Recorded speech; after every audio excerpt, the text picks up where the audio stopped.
Hi friends, welcome to this full Duolingo English test course. This is a full course covering all of the different questions on the Duolingo English test.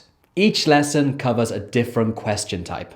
So I'm sure by the end of this course, you'll feel really prepared for your own exam because you will have learned different strategies and had lots of practice with all of the different questions on this Duolingo test. And since this is a full course, the video is quite long. So if you look somewhere down here, you can find where each lesson begins. That will help you study more effectively. And if you think this course is helpful for you, do me a huge favor and hit that like button and subscribe to my channel. Doing those two things really does help me a lot. Okay then, well, let's jump right into lesson 1, which is all about the new interactive reading section. Lesson 1 is going to be really helpful for you, and I'll see you there.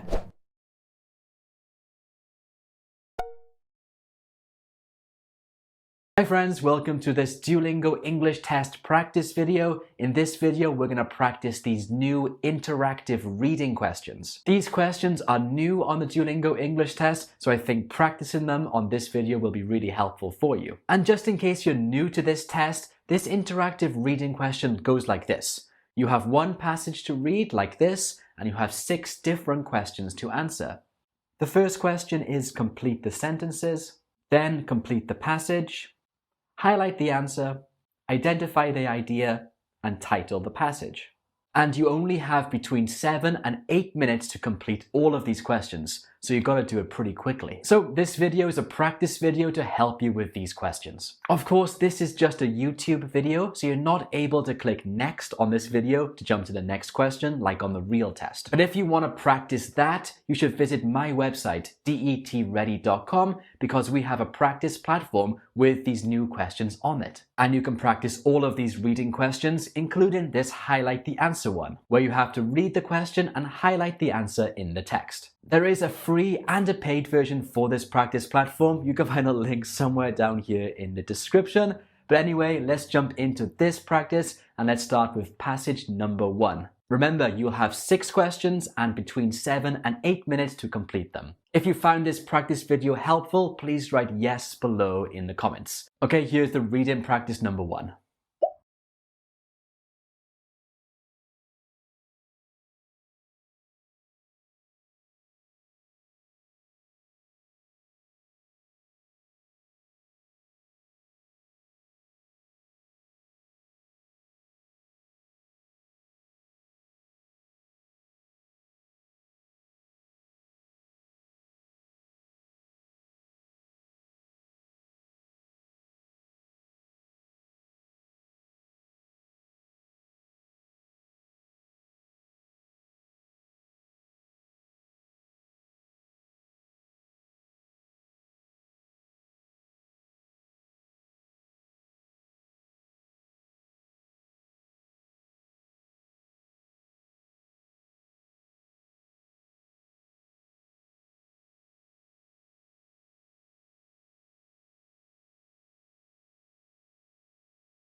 Okay guys, that's it. I hope this practice was helpful. If you watched this video all the way to the end, right, I finished below in the comments. And next, watch this video because it'll help you with the other reading question, the fill in the blanks one. You can practice lots of different questions here.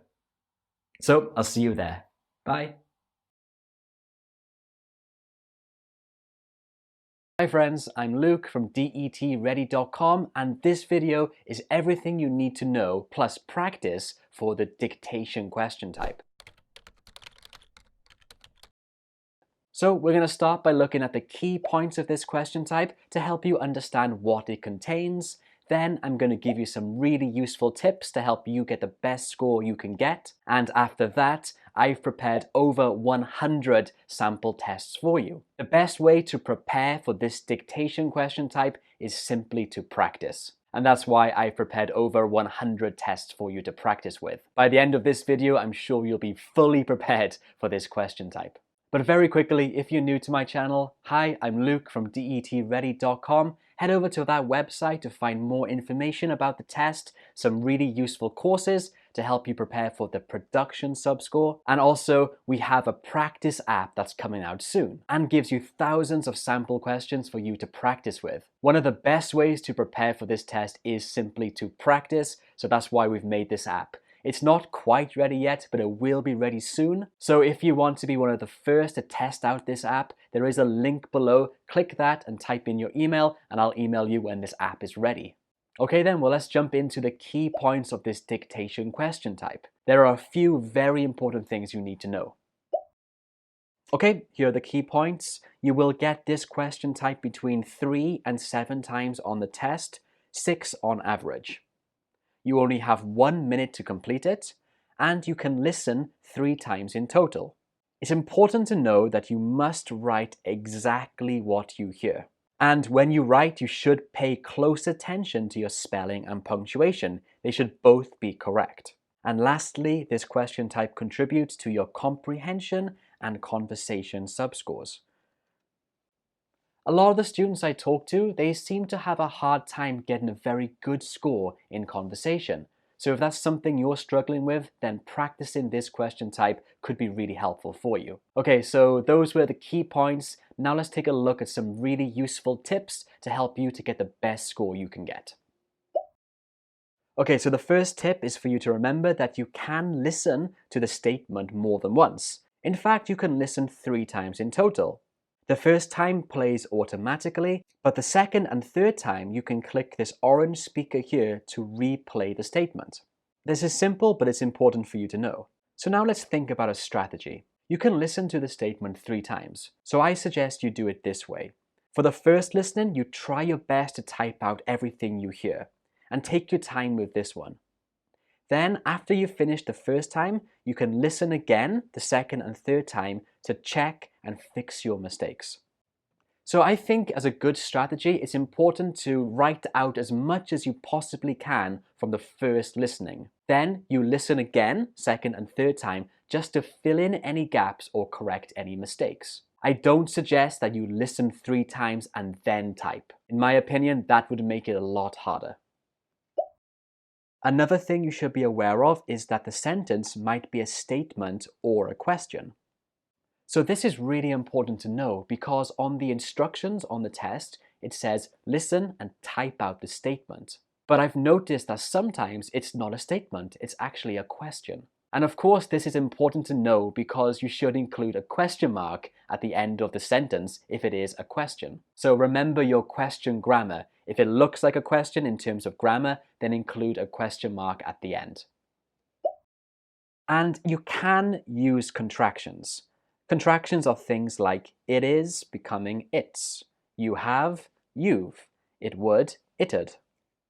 So personally, I actually advise against using contractions, mainly because using contractions in writing can be a little bit difficult, and I've seen many students make a lot of mistakes with these contractions. Personally, I think it's better to write the full form. On top of that, whenever I've taken the Duolingo test, the real test, the speakers don't use contractions when they're speaking. They actually speak out the full form, so in that case, I think it's just easier for you to write out the full form. Okay, so those were some useful tips and some key points about this dictation question type. Now let's get into the practice. Like I mentioned, I prepared 100 sample tests for you to practice with. These sample tests start off as medium difficulty and then they move to hard as you go through the video. Okay, so just like on the real test, I'll give you 1 minute to complete it and I'll play the audio file 3 times in total. Again, just like on the real test. Your job is to write out exactly what you hear, and you can write them down and put them in the comments to let me know how well you're doing. Okay then, well let's get to it. Good luck, and if you want me to make more videos like this, write yes below in the comments.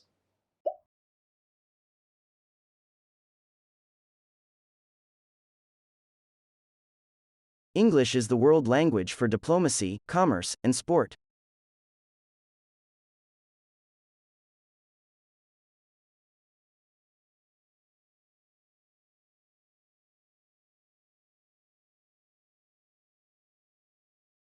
English is the world language for diplomacy, commerce, and sport.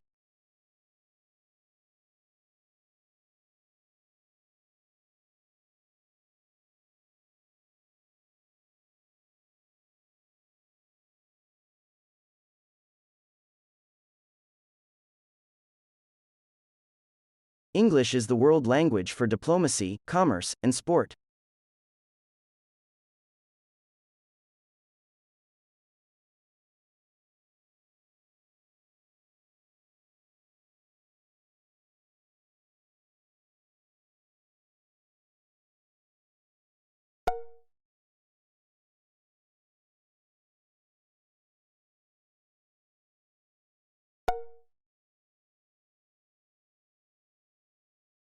For a long time, people have known about the dangers of smoking.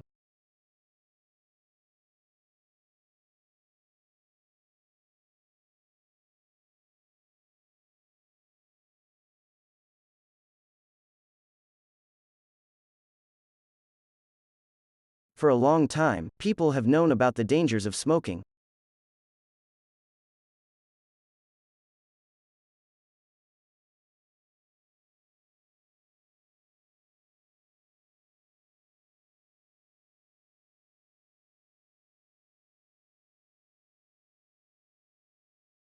For a long time, people have known about the dangers of smoking.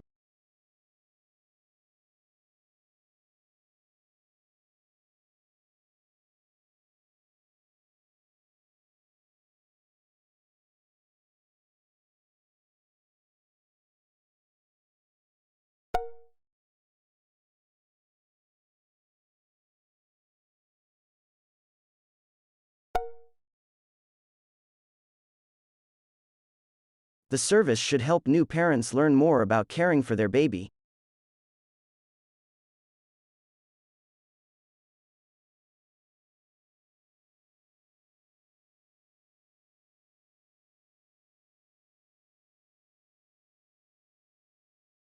The service should help new parents learn more about caring for their baby.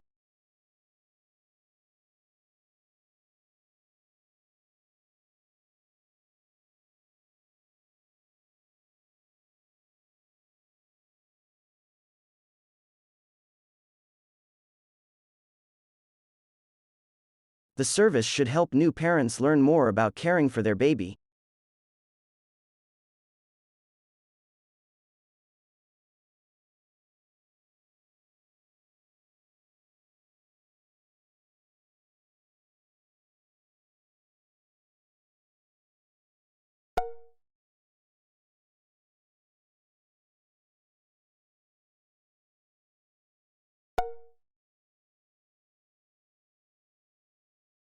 It is over 25 years since man's first flight into space.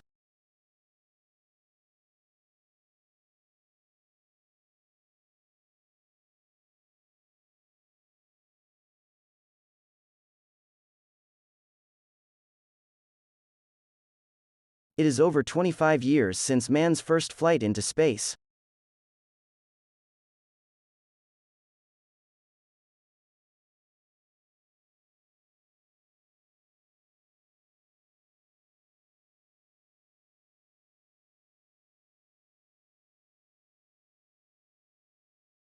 It is over 25 years since man's first flight into space.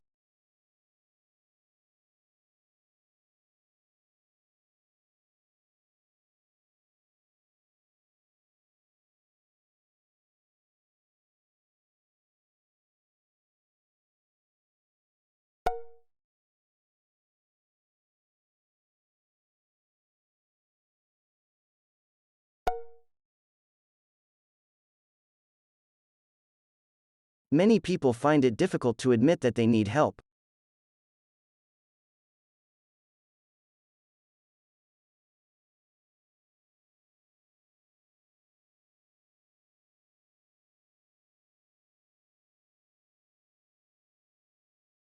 Many people find it difficult to admit that they need help.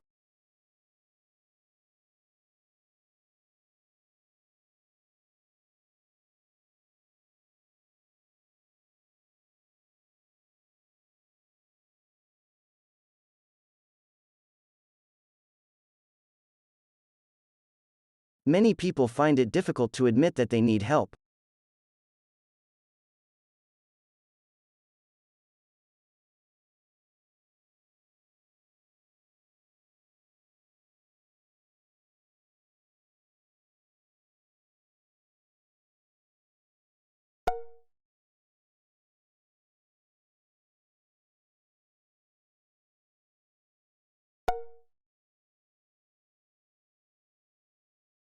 Shortly before an earthquake, animals are known to act in unusual ways.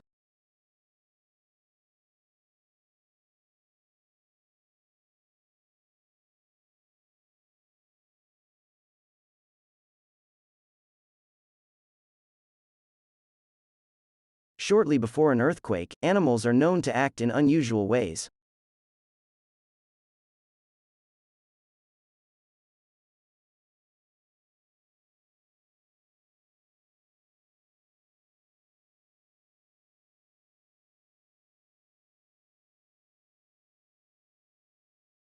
Shortly before an earthquake, animals are known to act in unusual ways.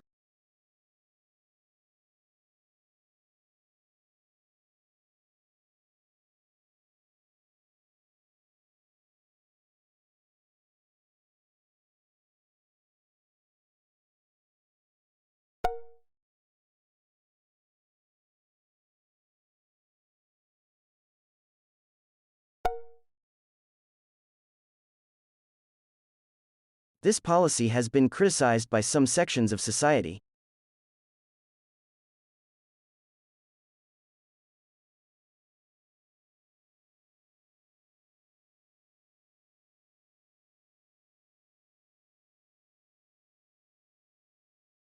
This policy has been criticized by some sections of society.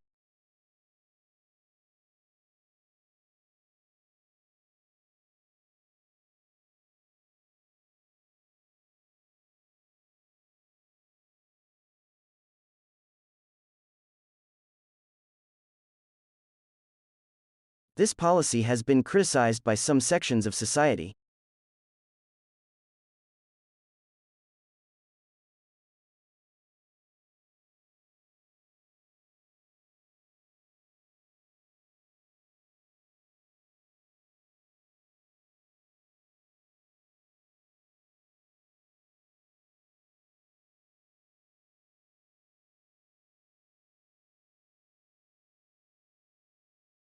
Teachers are leaving their profession at an alarming rate.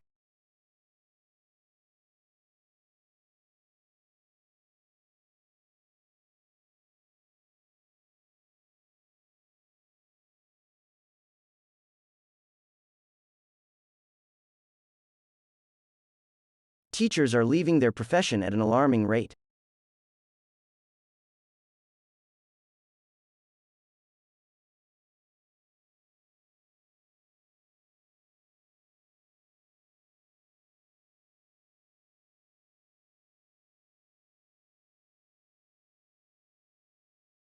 Teachers are leaving their profession at an alarming rate.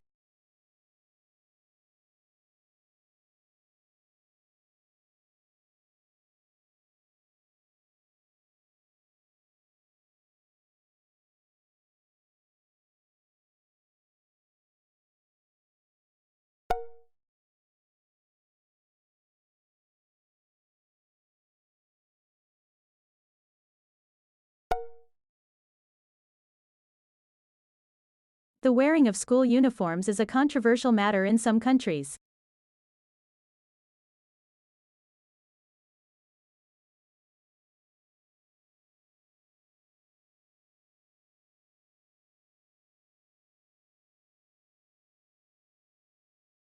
The wearing of school uniforms is a controversial matter in some countries.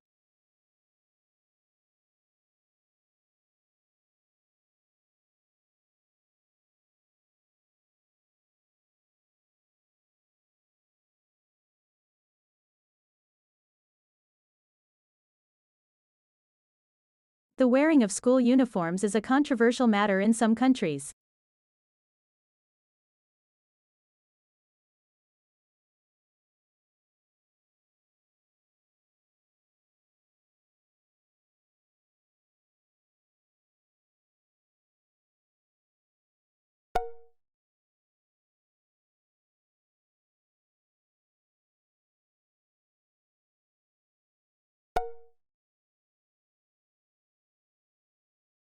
An important relationship exists between food and comfort.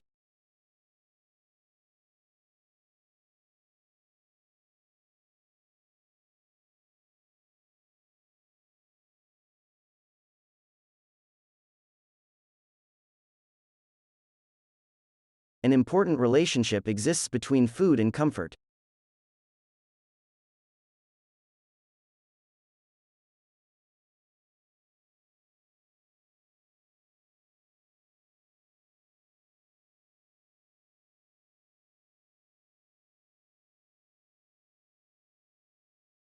An important relationship exists between food and comfort.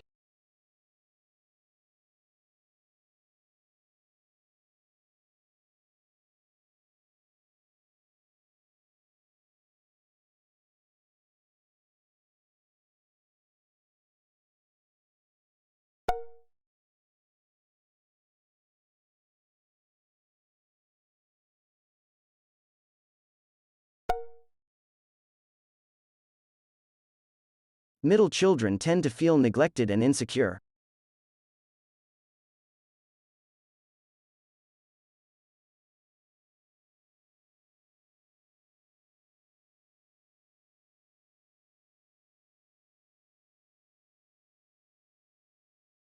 Middle children tend to feel neglected and insecure.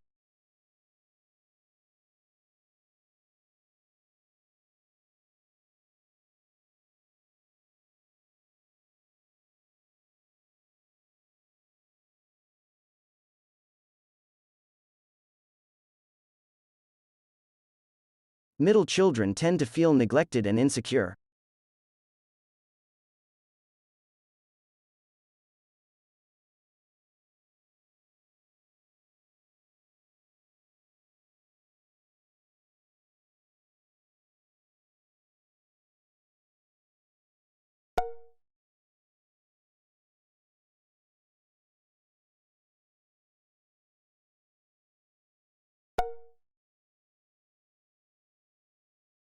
She has broken practically every record at the Olympics.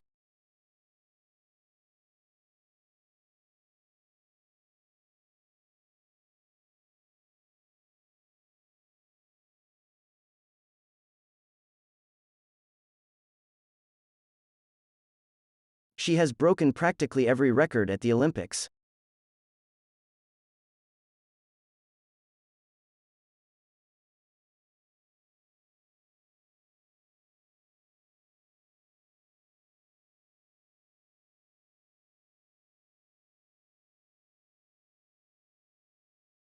She has broken practically every record at the Olympics.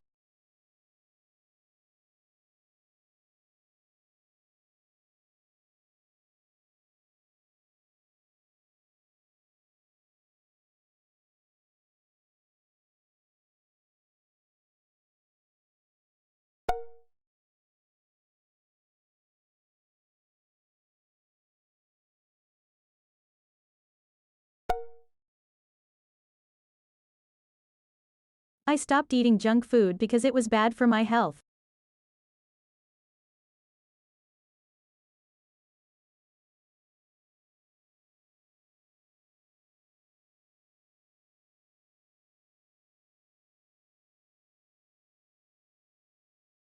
I stopped eating junk food because it was bad for my health.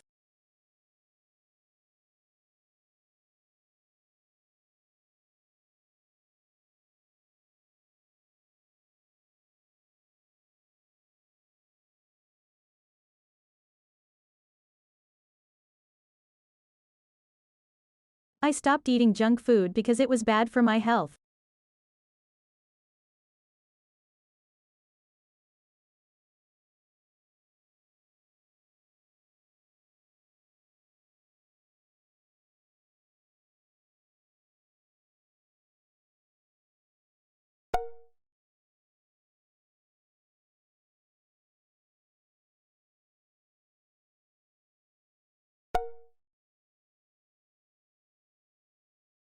There are thousands of robots doing a wide variety of tasks in hospitals.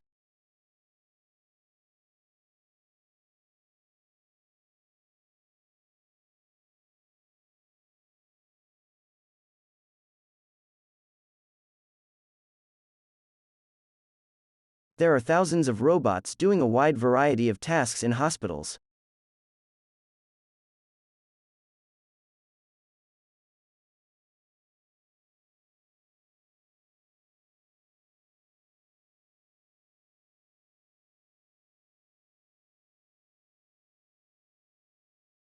There are thousands of robots doing a wide variety of tasks in hospitals.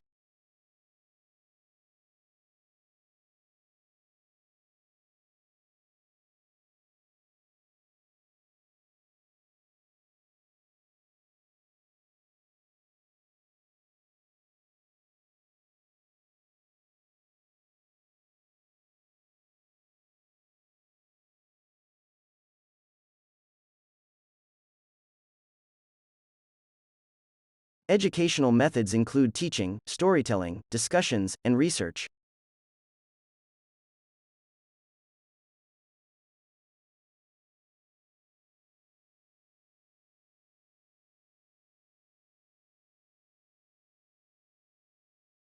Educational methods include teaching, storytelling, discussions, and research.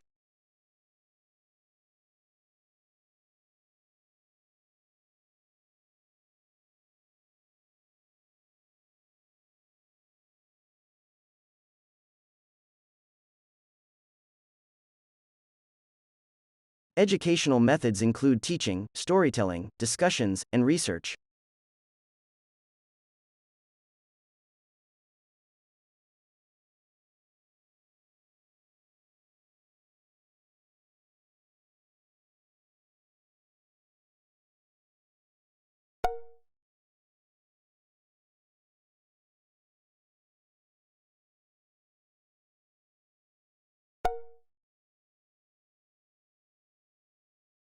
Many large university institutions are now starting to offer free online courses.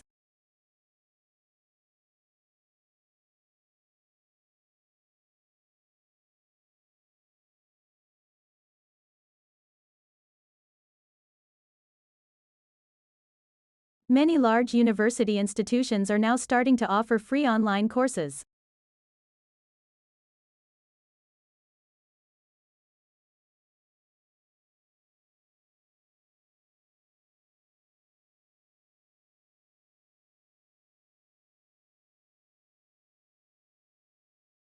Many large university institutions are now starting to offer free online courses.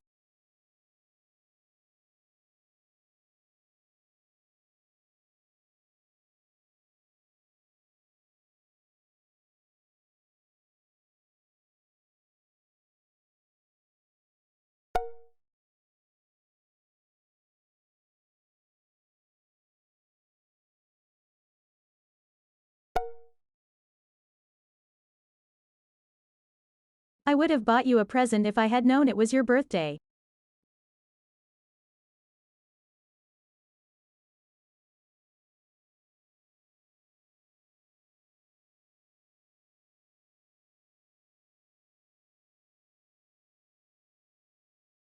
I would have bought you a present if I had known it was your birthday.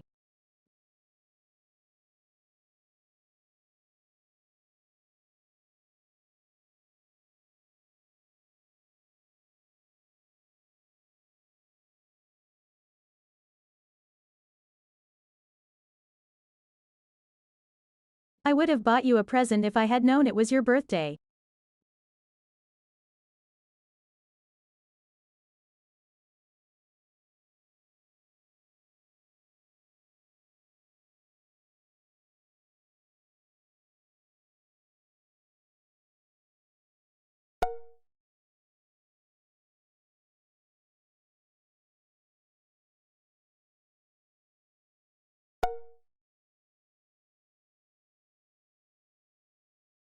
Many believe that schools should concentrate more on the child and less on the exam.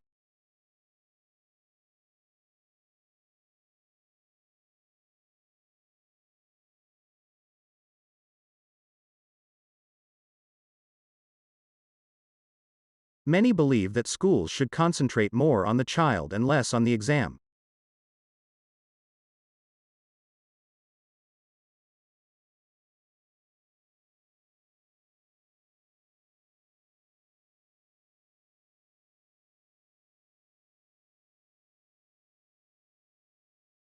Many believe that schools should concentrate more on the child and less on the exam.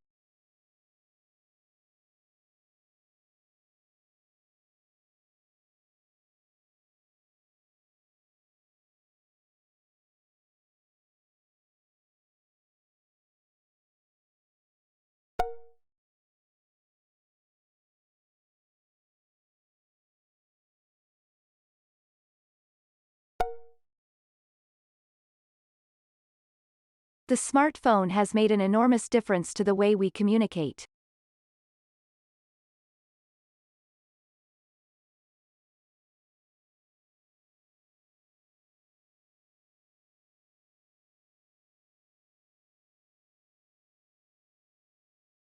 The smartphone has made an enormous difference to the way we communicate.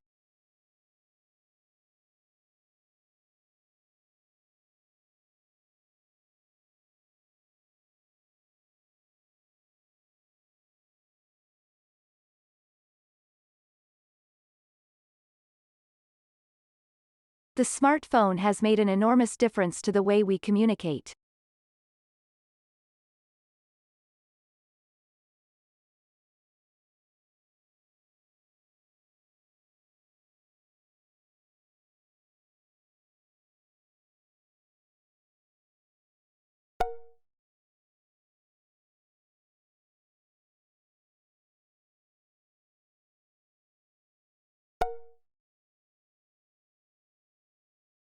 Had I realized the severity of the situation, I would have informed the police.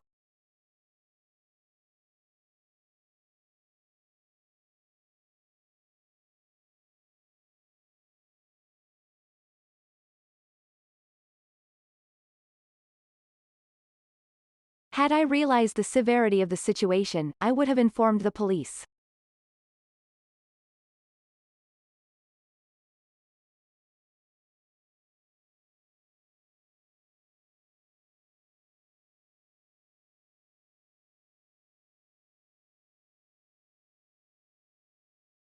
Had I realized the severity of the situation, I would have informed the police.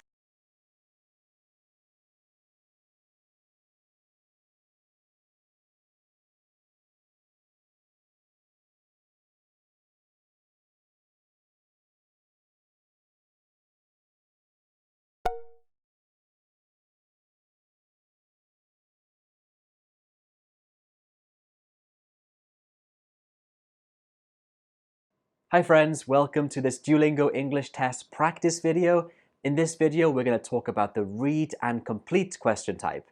You know, the one where you have to fill in the blanks. It looks like this. Okay, so this is my second practice video for this question type. If you haven't watched the first one yet, I recommend you do so. You can find a link below in the description. In this video, we're going to talk about the key points. I'm going to give you some useful tips. And then I've prepared 25 practice questions with answers for you. Going through this whole video will be really helpful for you before you take the Duolingo English test, so I recommend you watch the whole video from now all the way to the end. Okay, we will get started with this practice video in just one moment, but I want to say that if you're new to this channel, hi, I'm teacher Luke from DETready.com.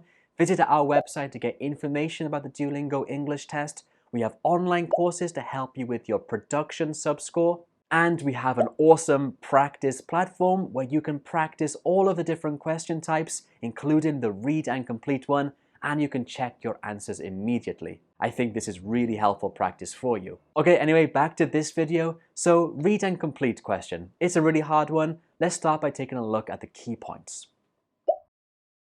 Okay, so here are some of the key points of this question type. You will get this one between 3 and 7 times on the test, on average 6 times, and you have 3 minutes to complete it. The passages or the paragraphs that you get are pretty short, usually less than 100 words, and they are on a variety of topics, some general and some academic. So there are a really wide range of topics you get. I've seen some topics on history, some on animals, some on space travel. So be prepared that the topic could be on anything. Some are general topics and some are more academic. Important to know that you're not guessing the words from scratch. Actually, the first letter or letters will always be shown. So that's important to know. You need to use the first letters to guide you. Also use your grammatical knowledge to help you make informed decisions about what the word could be. And it contributes to your literacy and comprehension subscores. So just as with all of the other questions on the Duolingo English test, each question contributes to 2 subscores.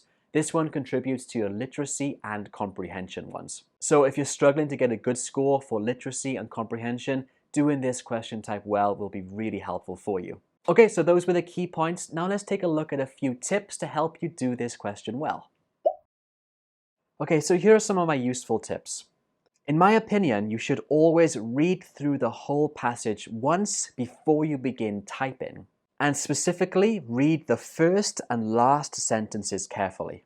So that's my main tip. You need to read the whole passage before you begin typing because it'll give you a good idea about the topic and the type of vocabulary you need.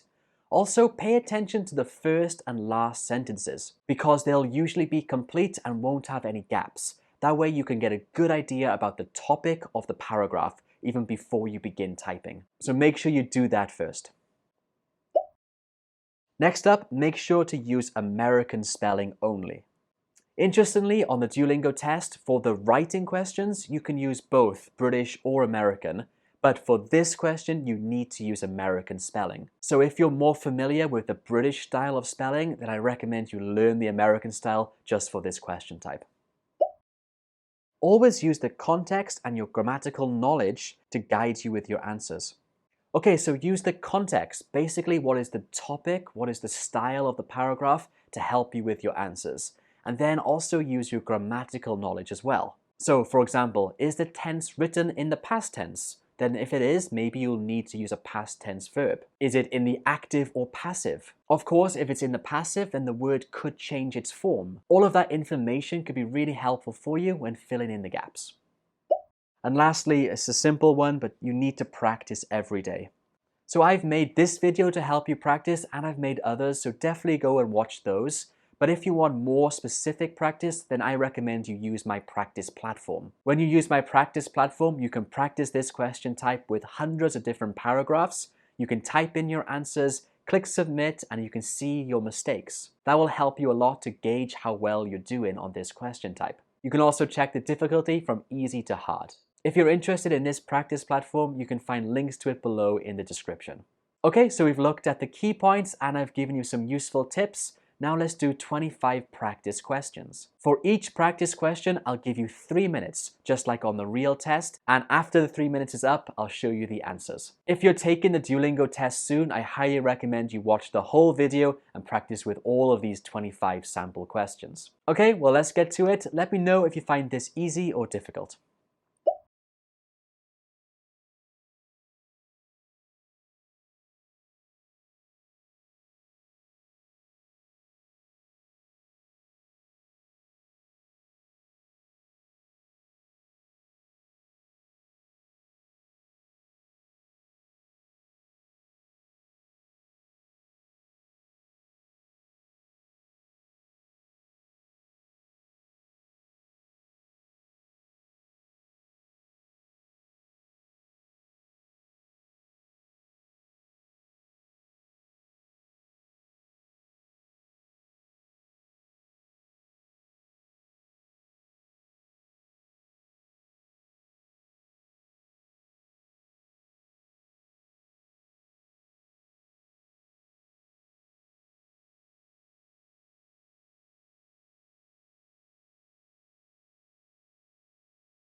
Hi friends, welcome to this Duolingo English Test vocabulary course. This course consists of 7 lessons to help you with the 2 different vocabulary questions on the Duolingo English Test. Lesson 1 of this course, which is this lesson right now, we're going to talk about the key points of these 2 question types, and of course I'll show you some tips to help you do better on the test. Then lessons 2 to 7 are all about practice. In those lessons you'll get the opportunity to practice these questions many times to become really familiar with this exam. Okay then, well, let's jump right into it. We'll first look at the key points of these 2 question types. So here are the key points. This will help you to understand these questions. There are 2 different types of vocabulary questions on the Duolingo English Test. Type 1 is called read and select. For this question type, you have 60 seconds and there are 18 words. Type 2 is called listen and select. For this question, you have 90 seconds and there are 9 words in total. And your job in each of these questions is to select the real English words. So basically for these questions, you're given a set of words. Some are real English words and others are fake words. Your job is to look at them all and just select the real ones. For the type 1, read and select, you do this through reading, and then for type 2, you do it through listening. But the idea is the same for each. You listen or read to a bunch of words and just select the real ones. Now on the test, there can be any number of correct words per set. Some sets will only have 3 or 4 real words, while the others might have 9, 10, 11 or 12. And each question type appears between 3 and 7 times on the test. Yeah, so you get each of these questions between 3 and 7 times, on average 6. So if you add them both together, on average you'll get 12 vocabulary questions on this exam. That's a lot of vocabulary questions. So it is important for your overall score that you're able to do these vocabulary questions well. This Duolingo test is quite different than the other exams like the IELTS and TOEFL because it has these 2 question types, which test your vocabulary directly. The other exams don't do that. So it's important that you brush up on your vocab before you take the Duolingo English test. Okay, now let's take a look at some tips to help you do better on the test and to prepare in an effective way. Okay, so let's go through some useful tips. It's important to know that all categories are classed as real words. So for example, swim, swam, swims. These are all considered real words. So this query comes up a lot on my Facebook group. A lot of students are wondering what kind of words are real words. And in fact, anything can be a real word as long as it is, well, real. So swim, swam, swims, all 3 of these words are classed as real words. Point 2 might seem really obvious, but it is a question a lot of students ask me, so I'll just mention it here. Your job is to select only the real words. Do not select all the words. So for the Duolingo test, especially these questions, there is a kind of negative marking. So if you choose words which are not real, then your score for this question type will go down. It is obvious, but don't select all of the words. If you do that, of course, you'll select all the real ones, but you'll also select all of the fake ones, which will bring your score right down. So definitely don't do that. It goes without saying that you should read and listen carefully. Make sure to pay attention to how the word is spelt and pronounced. Some of the fake words may only have a small difference from the real ones, so pay close attention. The next tip is really important. Select only the words you know. Do not guess. For a lot of the other question types on the Duolingo English test, you can guess if you're not 100% sure. But for this one, I recommend you do not guess. It's actually impossible to guess because all of the words which are fake can be real words in terms of spelling and pronunciation. They just have no meaning, so they're not real words. So only select the words you actually know 100% are real words. That's the best way to tackle this question type. And I'll say it again, do not guess. It is impossible to guess on this question type. Always take your time and double check. As I mentioned earlier, a lot of the fake words are really similar to real words, so it can be a little bit confusing. You do have enough time, in my opinion, to answer the question as well as you can and then double check your response. Next up, always study the pronunciation of new words. So as you're preparing for this Duolingo English test, I'm sure you're reading a lot, studying a lot of English and learning new words. That's fantastic. but also remember it's important to learn the pronunciation of new words. Particularly for the listen and select question, you don't just have to know the spelling, you have to know how the word is pronounced. So every new word you learn, make sure you're familiar with the pronunciation. It will help you a lot for this vocabulary one. And lastly, it goes without saying, you should be practicing every day. This YouTube course will help you a lot to practice, but I also have a practice platform to help you practice every day for this question type. On my practice platform, you can practice all of the vocabulary questions and the other questions on the exams, and you can check your answers immediately. This will be greatly helpful for preparing for the test. There is a free and a paid version. There is a link below in the description for you to find it. Okay, you understand these two question types now, and you have some tips to help you do better. Let's jump into some practice.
Hi guys, I'm Luke, an expert Duolingo English test teacher, and today we're going to look at the read aloud question type. This question type assesses your literacy and conversation skills. So if these are areas you're struggling with, this video will be really helpful for you. I'm going to go over some of the key points, give you some useful tips, and at the end show you some examples. So let's get right to it. Okay, so let's get started with the key points of the read aloud task. This is what this question type looks like when you take the test. And as you can see from this example, the sentence isn't very long. And when you take this test, you will have it around 7 times in the whole test. I've taken the Duolingo test 2 times, and the first time I had it 6 times, and the second time I had it 7 times. So just know you will probably have to do this around 7 times. And you only have 20 seconds to complete this task. That's actually quite short. So this is a sample video from the practice test on the Duolingo English Test website, and this shows you how the test is formatted. As soon as the question appears, the clock will start ticking. Like I mentioned, you have 20 seconds. I recommend that you spend the first 5 to 7 seconds reading this silently in your head as preparation. And then when you're ready, click record now. Then you read the sentence out loud, and when you have finished, you click next. This all happens really quickly. 20 seconds is very short. So as soon as you see this task, you have to be mentally ready.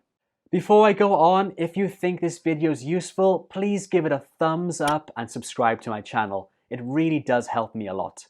Okay, back to it. And like I mentioned before, this tests your reading and speaking skills. So in the sub-scores on the Duolingo English test, that would be your literacy and conversation sub-scores. And you're scored on 3 things: content, fluency, and pronunciation. And that's what we're going to do in this video. I'm going to show you the different ways to improve your score in these 3 aspects: content, fluency, and pronunciation. By the end of this video, you'll know exactly how to answer this question type. So let's get started with content. So for content, it's quite simple. You simply just have to read exactly what's written down. However, some students make mistakes. So these are my tips. I call them the 3 don'ts. First, don't add words. Sometimes, for some reason, students, when they're reading this, they actually add an extra word. If you do that, you will lose points for content. For example, some student might say, "If you need help to get in another job, I'll help you with that." So avoid adding extra words. The second don't is don't omit words. Omit simply means skip. Sometimes students skip words when they're reading. On test day, a lot of students are very nervous and they try to read too quickly. If you try to read too quickly, you're more likely to omit or skip a word, so be careful with that. And the third don't is replace. Don't replace words. Replace here means change. You can change the word completely, or you could change the form of the word.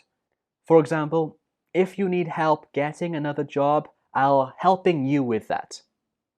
Of course, that is wrong. You can't do that. You have to be careful to read exactly what is written down. So that's it for content. It's quite straightforward. You have to read exactly what is written down. However, on test day, when the clock is ticking and you're feeling nervous, a lot of students make these mistakes. They add, they omit, or they change a word.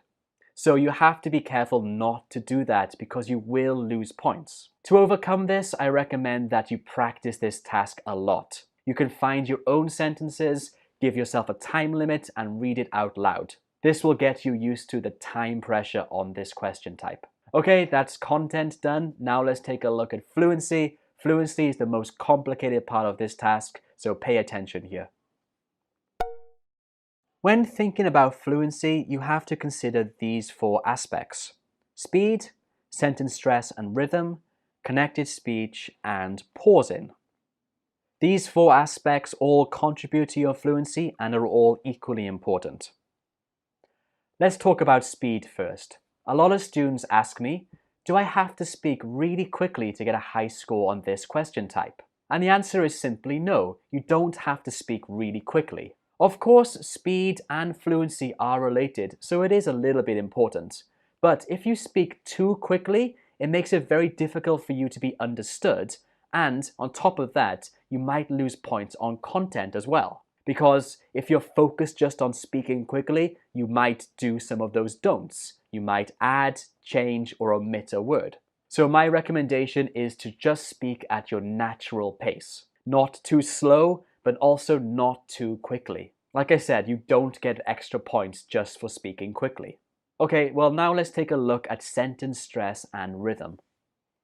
Sentence stress and rhythm are closely related. And there are three basic rules we need to follow. First, remember that content words are stressed. Content words in a sentence can be the main verb, the noun, adjective, adverbs, or the negative auxiliaries like don't, aren't, or can't. These are the words that are usually stressed in a sentence. On the other hand, function words are not stressed. Function words are basically the grammar words. These include pronouns, prepositions, articles, conjunctions, and auxiliary verbs in the positive form.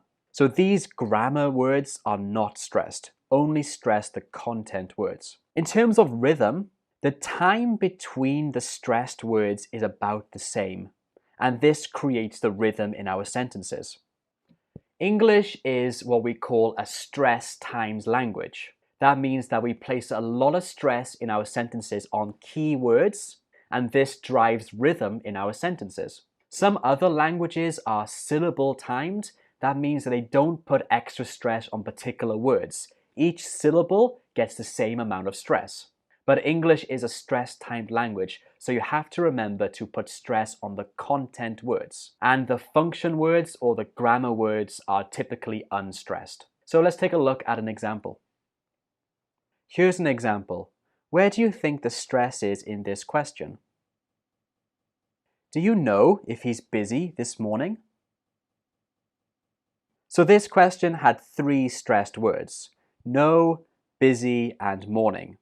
As you can see, these are the content words in this question, so the content words get the stress. One more time. Do you know if he's busy this morning? So far, under fluency, we've looked at speed, sentence stress, and rhythm. I hope you see how important these are. Now let's take a look at another point, which is connected speech. Connected speech is a massive topic, and it would take a really long video to cover each element of connected speech. So in this video, I'm just going to cover three really important aspects. I'll make a longer video on connected speech in the future, but for now, let's take a look at these aspects. So the three aspects I want to look at are weak and strong forms of words, contractions, and linking. I think these three are essential for getting a good score on this question type. Okay, so let's start with strong and weak forms. The strong form of a word is just what we discussed earlier with sentence stress. The content words get strong forms. They are stressed. But a lot of words take the weak form.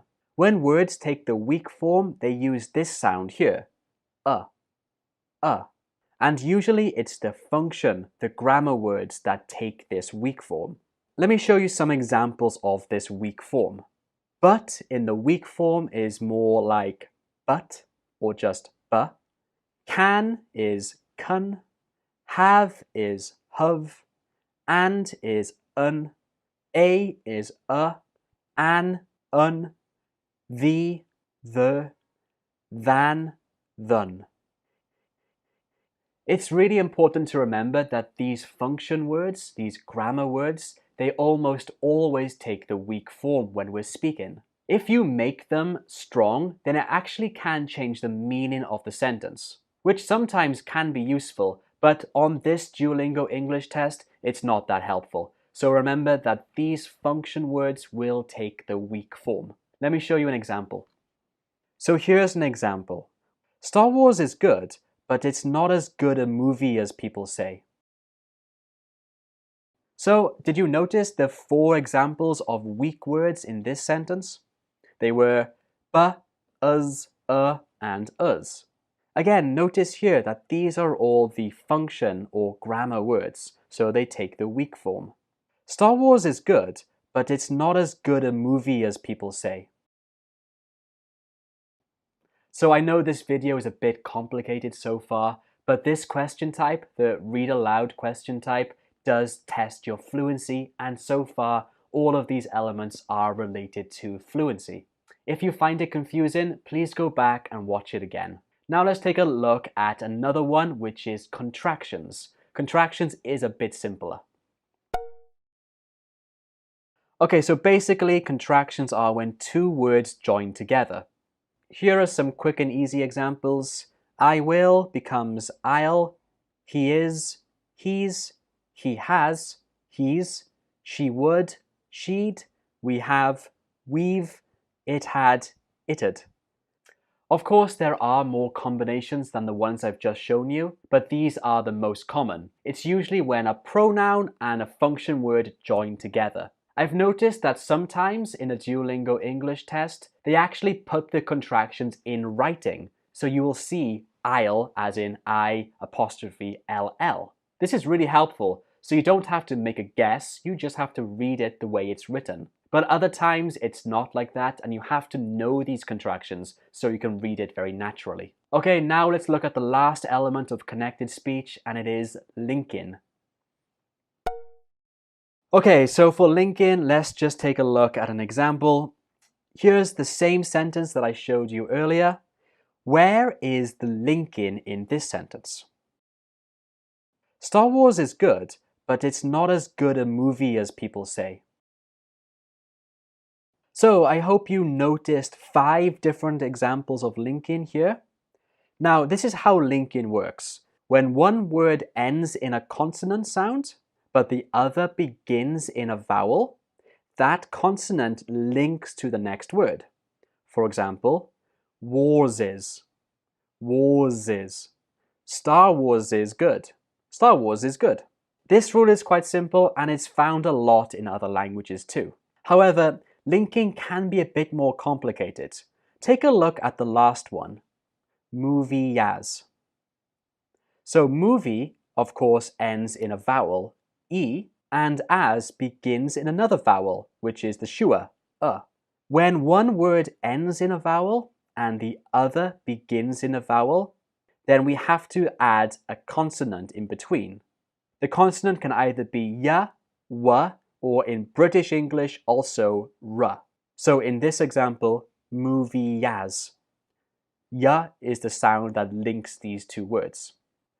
To quickly review, for linking there are 2 types, consonant to vowel and vowel to vowel. For consonant to vowel, the last consonant links to the next vowel. For vowel to vowel, we have to include another sound. That sound can be ya, wa, or in British English, r. So that's connected speech done for this task. There is a lot more to connected speech, and like I said, I will make a video on that in the future. But for now, definitely try to learn these 3 things. So now let's take a look at the last element of fluency, and that is pausing. In my experience, a lot of students overthink pausing, especially for this task on the Duolingo English test, because it is a reading task. When you're reading a sentence out loud, you need to pay attention to the punctuation marks. This will show you when to pause. Most typically, the punctuation mark you're looking for is the comma. When you see a comma, it is an indication for you to pause. Listen to me say this sentence. If you need help getting another job, I'll help you with that. This comma was an indicator for me to pause here. When you pause, don't pause too long, just pause slightly. Listen to me say this one more time. If you need help getting another job, I'll help you with that. So did you notice that it was just a slight pause? However, it was a pause and you need to be sure to do that. So the rule for pausing is really simple. When you're reading, just make sure to pause for a short while whenever you see a comma or a period. Mostly in this question type, you will only be given one sentence to read. And if that sentence is long, it's very likely to include a comma or two. So use those commas as indications of when to pause. Okay, and that's fluency done. We looked at speed, sentence stress, connected speech, and pausing. All of these elements are essential to fluency. So when you practice, make sure to pay attention to all of these. Now let's take a look at pronunciation. In this section, I'm going to focus on the pronunciation of single words rather than whole sentences. Whole sentences is more in the fluency category. So let's take a look here. So for pronunciation, there are four main elements we need to think about. Vowel sounds is a very important one, in particular long and short vowels.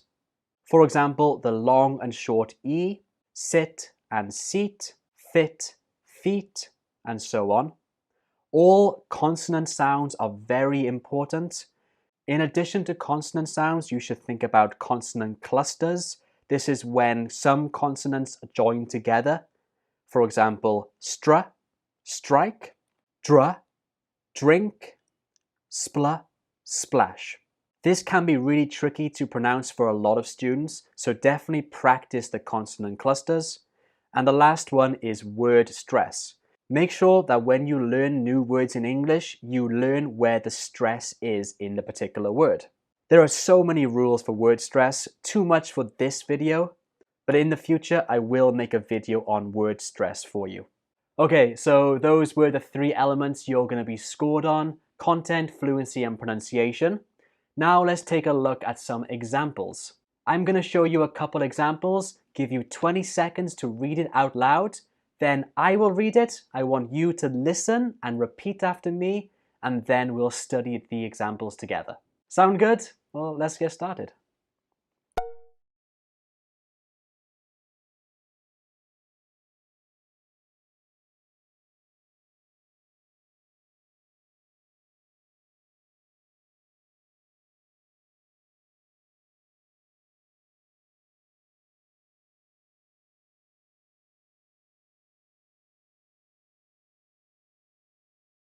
If I'd known about the party, I would have come. If I'd known about the party, I would have come. In this sentence, there are some useful features. I had gets contracted to become I'd. Known is stressed, and the last sound in known is n that links to about. Known about, known about. The takes the weak form to become the. Party is stressed. The comma indicates a place you should take a break. I would have can be connected to become I'd have, or you can say it I would have. Both are acceptable. And the last word come is the main verb, so it does get the stress. One more time. If I'd known about the party, I would have come.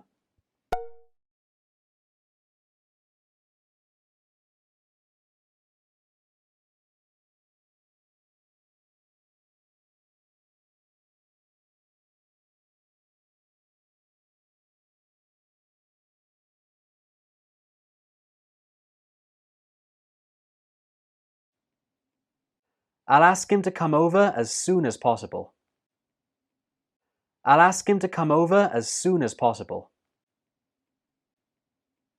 In this sentence, I will gets contracted to become I'll. The L sound at the end of will links to ask, and ask gets stressed. So altogether, it sounds like this. I'll ask. I'll ask. To takes the weak form, ta. Come and over link. Come over. Come over. Over is also stressed.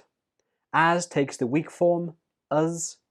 Soon is stressed, and as is pronounced us. The last sound in soon is the N, and that links to us to become soonas, soonas.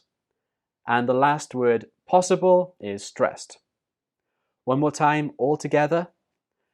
I'll ask him to come over as soon as possible. And that's it for this video. I hope this was helpful. If you thought so, please give it a thumbs up. And if you have any questions, you can write your question below in the comments or join my Facebook group and then you can chat with me there. Okay, that's it. Thank you very much. Take care. Hi friends, welcome to this Duolingo English test speaking lesson. In today's lesson, we're going to take a look at the describe a photo through speaking question type. This question type is so important because it contributes heavily to your production subscore, and I know a lot of you want to get a good score in production. So in this video, I'm going to show you how to describe a photo well through speaking. But before we begin that, if you're new to this channel, hi, I'm teacher Luke from DETready.com. If you're looking for more tools to study for the Duolingo English test, I recommend you visit our website. That's DETready.com. Okay, anyway, back to this lesson. Describing a photo is not an easy thing to do in English, so I think this video is going to be so helpful. So what type of photos might you get for this question? Let's take a look at some sample ones now. There are many different types of photos on this test. Some might look like this one, or this one. Even though there are lots of types of photos, the way you describe them can be the same, which I will show you later in my tips. If you learn a strategy like I'll show you, then you don't have to worry about the type of photo you get. Let's talk more about this question and then I'll show you those tips. Here are the key points of this question type. You have 90 seconds to complete it, but you need to speak for at least 30 seconds. So the minimum requirement is 30 seconds, but I highly recommend you speak for longer. And of course, I will show you how to do that later in this video. For this question type, you have 20 seconds to prepare. Luckily, you can see the photo while speaking, so you don't have to memorize it or anything like that. And it's important to know that you cannot re-record your answer. You only have one chance to do this correctly, and it contributes to your production and conversation subscores. So those are the key points. The important ones are that you need to speak for over 30 seconds and that you cannot re-record your answer. Remember, you only have one chance at this. If you make a mistake, just continue. Don't start over again. Now let's take a look at the scoring criteria for this question type, and there are 4 main categories you need to be aware of. The first category is content. Basically, how well do you describe the photo?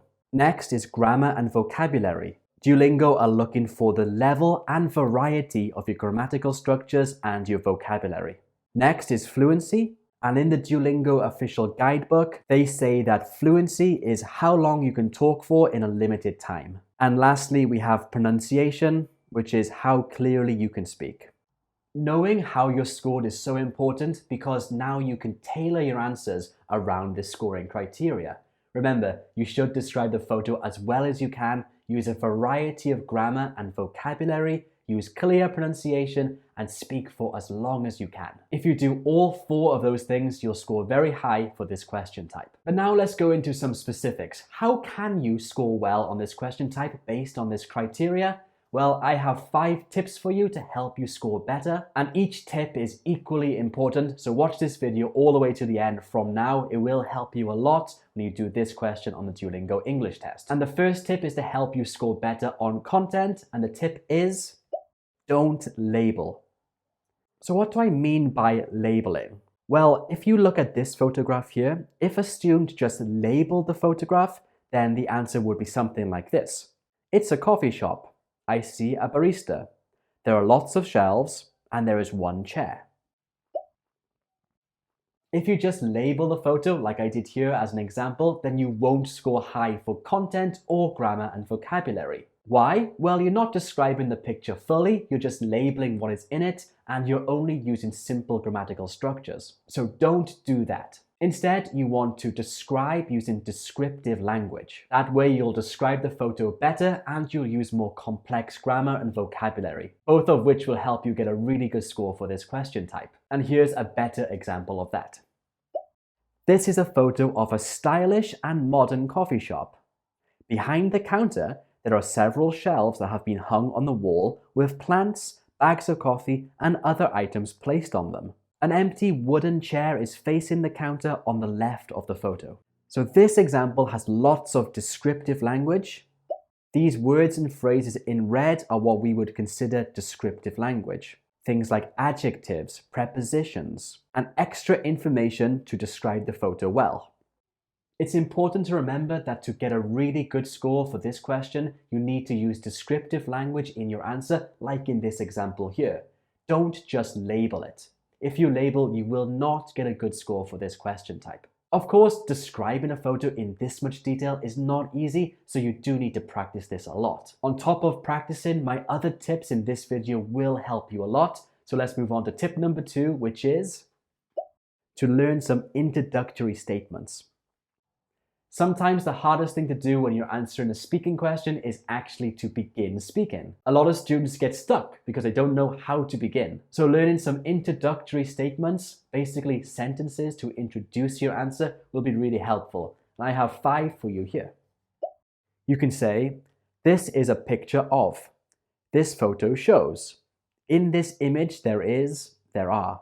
Or you can use more adjectives in your answer. For example, this is a stunning photograph of. You can change stunning with another adjective, like beautiful. You can also say, in this photo I can see. So here are some examples. This is a photograph of a stylish coffee shop with a barista working behind the counter. This is an image of a young girl riding a horse down a country lane. This is a photo of a highway that leads to a big urban city. And notice in these examples that we use the present simple or present continuous when describing a photo.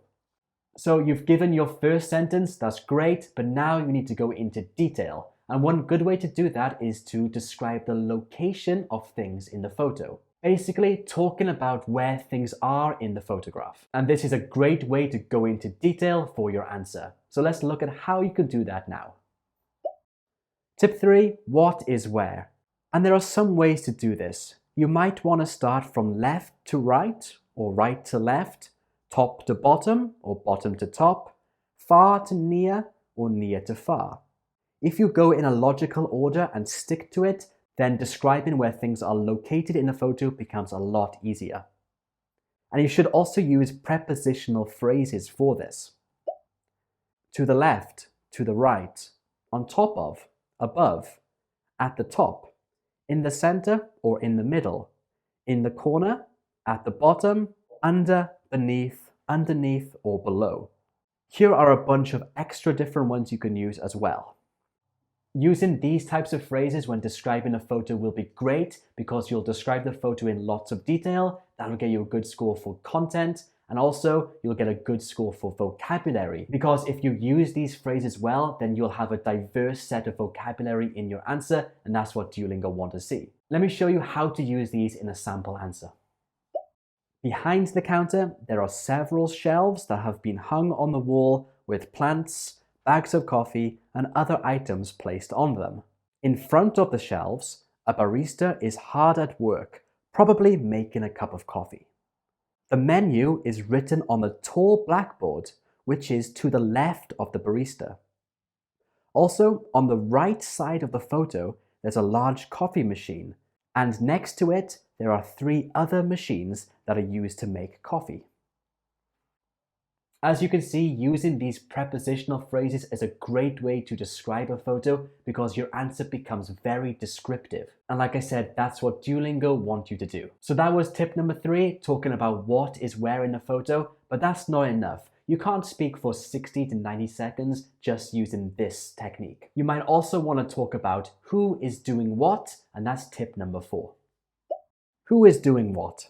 In this tip, we want to look at the people or objects in the photo and describe what they are doing. You can use the present continuous and action verbs to do this well. So let's take a look at this photo. What are the 2 ladies in this photo doing? Here's an example answer. The woman in the navy jacket is pointing a pen at the laptop, while the lady in red is reading the information on the screen. How about this photo again? You could say, the barista is working behind the counter and waiting for customers to serve.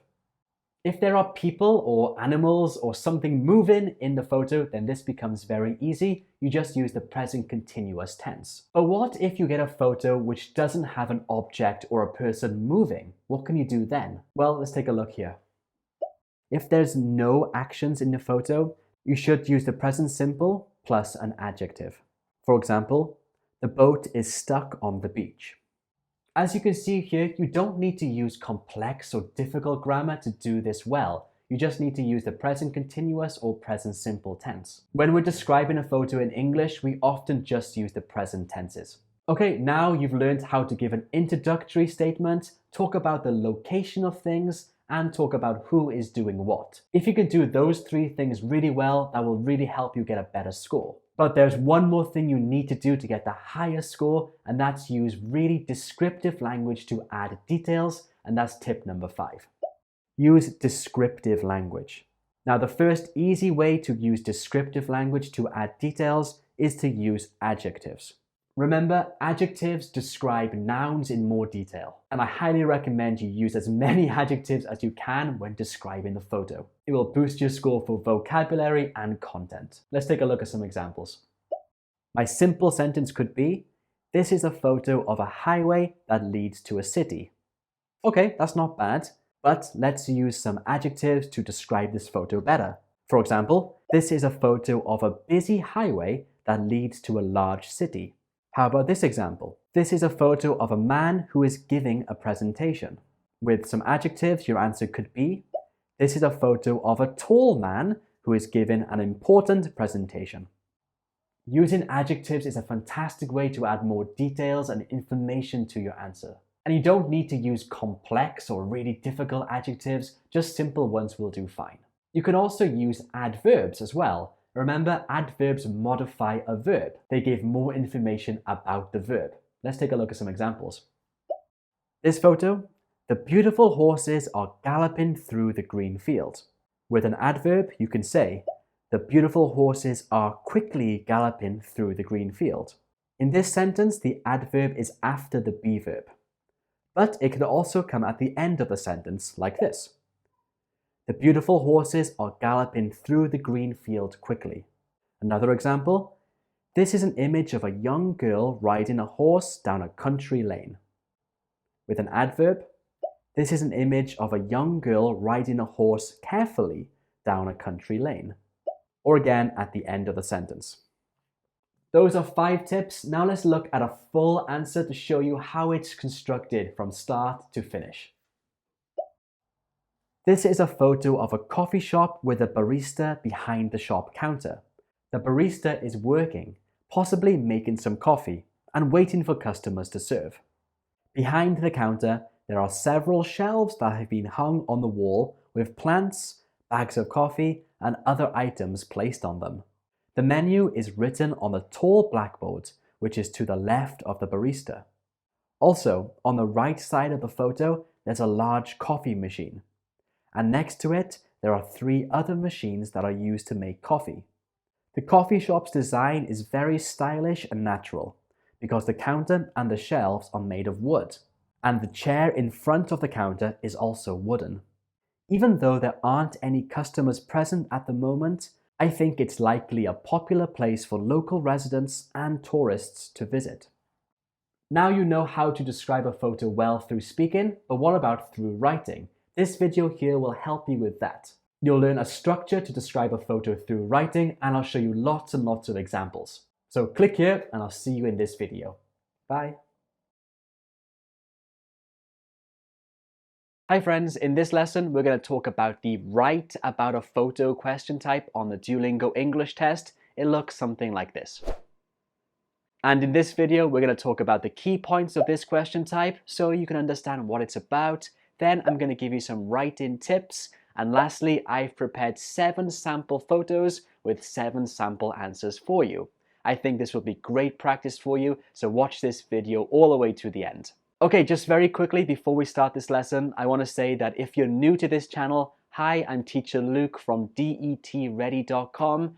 Visit our website to get more information about the Duolingo English test. We have some online courses and a very useful practice platform. Our practice platform allows you to practice all of the different question types on the Duolingo English test, and you can see your answers immediately. I think this is really good practice, and there is a free version. You can find links to it below in the description. Okay then, well, let's start this lesson. We'll firstly take a look at the key points of this write about a photo question type. Okay, so here are some of the key points you need to know. Your job is simple. You have to describe the photo that's on the screen through writing. And the instructions say that you need to write at least one sentence. But if you can, you should write more. Okay, so that one's important. The rules are that you need to write at least one full sentence. But I recommend you try to write more if possible. If you're able to write more and keep your sentences grammatically accurate, then you will get a better score. Okay, this is important. You actually only have 1 minute to write your answer, and there's no preparation time. So having only 1 minute to write your answer without any preparation time is really tough. 1 minute is very short for a writing task like this. As soon as your photo comes up on the screen, the clock starts ticking, so you don't have any preparation time. You have to be able to quickly look at the photo and start writing. And like I mentioned earlier, you have to write one complete sentence. This is quite tough, and actually I've made a full writing course on this question type, and in this course I give a very useful structure you can use which can help you write one sentence easily, very quickly, and then give you lots of ideas on how to write your second and maybe your third sentence. And in this course we also look at things like how to describe using adjectives, adverbs, prepositions of place, all of which will be very helpful to write a good description. So if you're interested in taking this course, there is a link to it below in the description. And anyway, in this video, I will give you some brief tips as well. Okay, back to the key points. Luckily, you are able to see the image as you're writing, so that makes it a little bit easier. And you need to remember that spelling, grammar, and punctuation are important. Even though this is a quick and short writing task, you still have to follow all of the rules of English writing. So pay attention to your spelling, your grammar, and your punctuation. Those three things are of course important for this question type, and any other writing you do on the Duolingo English test. So make sure you pay attention to those three things. Okay, almost done with the key points, just 2 left. You actually get this question type 3 times on the test, and it contributes to your production and literacy subscores. So yeah, you get this question type 3 times on the test, which means it's quite an important question. So you need to be able to do this well if you want to get a really good score in production or literacy. So I highly recommend you practice this question type a lot before you take the Duolingo test. And of course, my YouTube videos and my courses can be helpful for you. So let's talk about some tips now. I'll give you some ideas here of what you can actually write about, keeping in mind that you only have 1 minute. So you can't write a very, very long answer. But still, preparing with different ideas of what you could write will be very helpful. So let me show you some ideas here. Okay, so before I give you ideas, I want to say that it's very important that you don't just label the photo. You should try to describe it. So use descriptive language, full sentences, anything in order to describe the photo well. Okay, so what to write? So firstly, I think it's important to write a general statement first. Basically, what's the photo of? What's in the photo? So let me give you an example. Let's say this was your photo. A general statement would look like this. This picture shows 2 young women holding hands in a green field. So, in my opinion, being able to write a general statement like the one I just showed you very quickly and easily about any photo is key to doing well on this question type. If you can write these general statements well, it means you can probably do it in 20 to 30 seconds, and then you'll have 30 more seconds to write another sentence, which can go into more detail. In my course that I mentioned earlier, I go into a lot of detail on how to write general statements for lots of different photos. But some quick and easy ways, you can write something like, this photo shows, blah, blah, blah, or this is an image of, and then write something general about what you see in the photo. If you can do that, then your next sentence can go into a lot of detail, and you can say something like this. So in your second sentence, you could describe the actions of the people or subjects in more detail. So, for example, the woman on the right is taking a photo with her camera and laughing loudly. Describing the actions of people or the main subjects in the photo is an easy way to go into more detail. For this, you should use action verbs like taking a photo, and you can use the present continuous tense, which overall is quite an easy tense to use. This is one way to go into more detail, and in my opinion could be quite good for your second sentence after your general statement. But this might not work for all photos, so let me show you something else you can do. So you could also describe the location of the things in the photo. So again, this photo has people, so I might want to describe where they are in the photo and what is near them or what is behind them. So I would write a sentence like this. They are in a grassy field and there are some trees in the background. Of course, here I'm describing the location of everything in the photo, the people and the trees. You can use prepositional phrases like in the background, above, next to the right of, these type of phrases to help you with this. So describing the actions or describing the location is a good way to go into detail, but you could also do one more thing, which is to speculate. Now you don't have to do this, but if you have time and have a good idea, then you can. So let me show you what I mean. So to speculate basically means guess. So you can use modal verbs like might, may, must, or it seems, it looks like, anything like that. So here's the same photo, and here are 3 different examples where I have speculated. Number 1, they must be best friends. Number 2, they look like they are sisters. Number 3, it seems as if they're having a really good time together. So that is how you can speculate. When you speculate, you can make a guess or tell a little bit of a story about the photo. But remember that your speculation needs to be closely related to what's happening in the photo. If you say something completely off topic, then you'll lose points for task relevance. So don't do that. Make sure your speculation or your guess is closely related to the photograph. And you don't need to do this. This is just one example of something you can do if you have time to write more sentences. But it's definitely not necessary. Another thing you can do to add more detail is use descriptive language. So descriptive language, things like adjectives, adverbs, prepositions, all of which will help describe your photo in a nice way. So here's a full example I wrote. The words in green are descriptive. So we have young women. Young is an adjective. Green field. Green, of course, is an adjective. On the right, that's a prepositional phrase. And loudly is an adverb. Alright then, so we've looked at the key points and I've given you some tips on what to write about. Now let's do 7 practice photos with sample answers. So I will show you 7 photos, give you 1 minute to describe them. You can write your answers below in the comments, and then after the minute is up, I'll show you a sample answer. I recommend that you look at my sample answer and analyze it to get more ideas for what you can write when you do the Duolingo English test. Okay, well let's get to this practice and good luck.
Alright, 7 photos done. Did you find that easy or difficult? Let me know below in the comments. And if you want to study more with me, I recommend you watch this video here or this one here. Okay, that's it from me. Thank you very much, and I'll see you next week. Bye. Hi everyone, I'm Luke, an expert Duolingo English test teacher, and today we're going to talk about the speaking tasks. Specifically, the independent or the extended speaking task, where you have to talk about a topic for around 90 seconds. And you have to do this 3 times in the test. You also have to describe a picture. That's a different task, and if you want to find out more information about that, hit this card here. But this video is all about the extended speaking task, where you've got to talk about a topic for around 90 seconds. Usually the topics are pretty simple, things like work, study, music, art, etc. But being able to talk about one of these topics for 90 seconds fluently is quite challenging. So in today's video, I'm going to give you some top tips to help you with this task. But first, let's take a look at what you've got to do exactly. So these are the different types of speaking tasks you have to do in the Duolingo test. One task is describing a picture. I did a long video on how to do this well. Find the link in the description. Then you have 3 independent speaking tasks. 2 of these are introduced to you with written prompts, and 1 is with an oral prompt. Oral just means through listening. The written prompt looks like this. You have between 20 and 30 seconds to prepare, and you just click that Record Now button at the bottom when you're ready. It says that you should speak for at least 30 seconds about the questions below. And while that's true, I highly recommend that you speak for longer. So in this task, you actually have 90 seconds to answer this question, and like I mentioned, I strongly recommend that you speak for at least 80 seconds. Because at the end of the day, this is an English test where you're supposed to show off your English. So the more you talk, the more chance you have to use better vocabulary or advanced grammatical structures, both of which will help you with your overall score. So definitely keep this in mind. Try to speak for at least 80 seconds. So when you're here, after 30 seconds, this next box in the corner will light up, so you can click that as soon as you've finished. So that was the written prompt, but you also have an oral prompt. This is a lot harder. So what happens here is that you actually get given a question or a prompt through listening. So you have to listen and respond correctly to the question you hear. Of course, this tests both your listening and speaking skills. Again, for this task, you have 90 seconds to speak.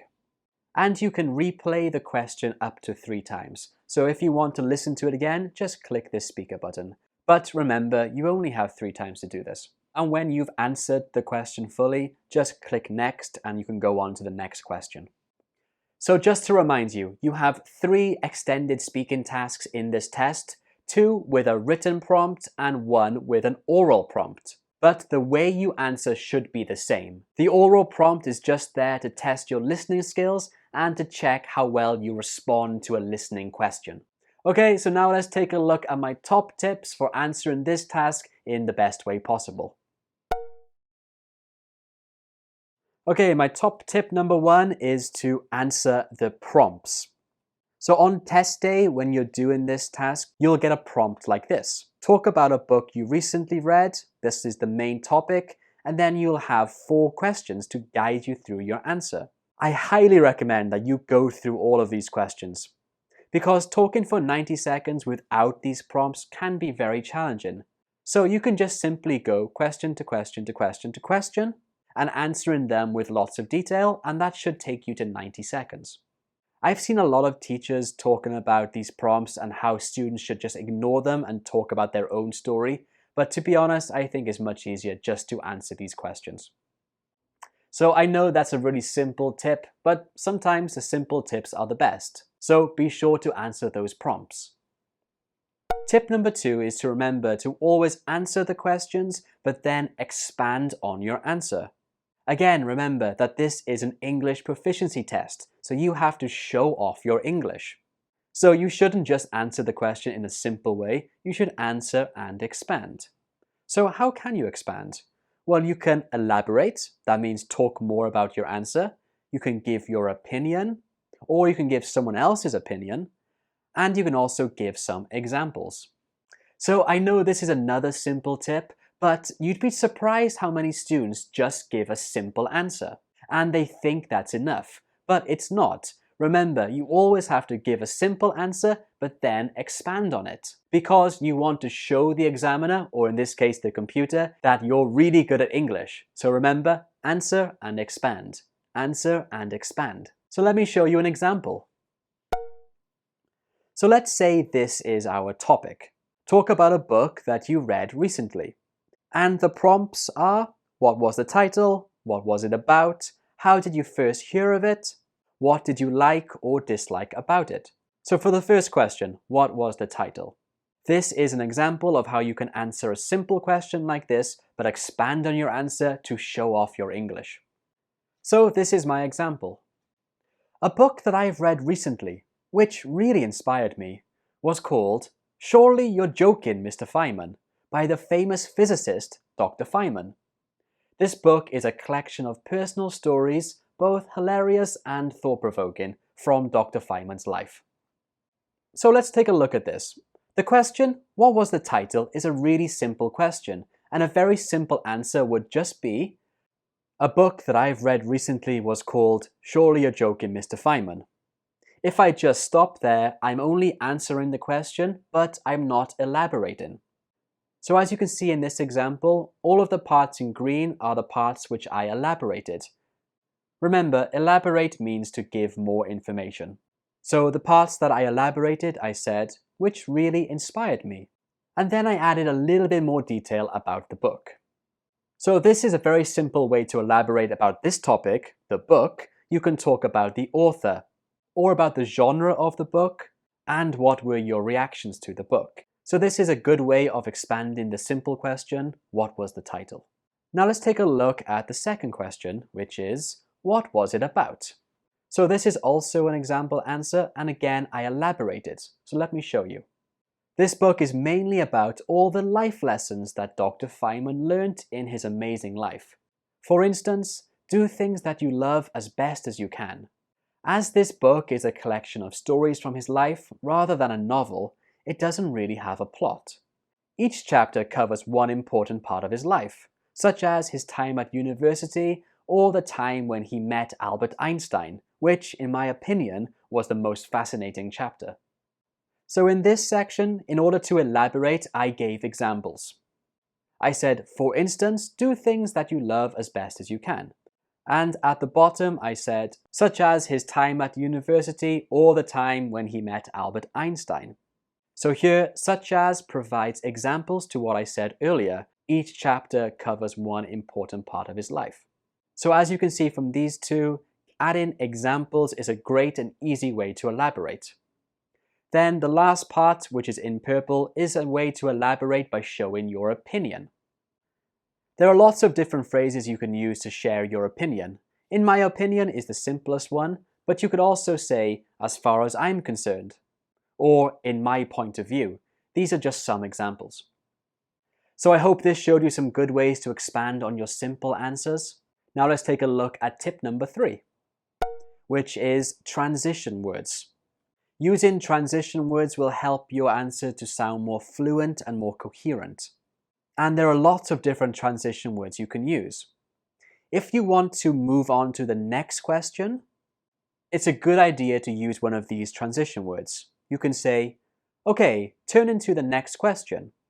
Moving on to question 3. Or, as for question 3. These are simple and smooth ways to transition from question to question. You can also use these transition words when you are giving your answer. So you can signpost your ideas by saying first, second, third, or firstly, secondly, thirdly. When you want to give more information, you can say what's more, furthermore, or moreover. And when you're about to finish your answer, you can say finally.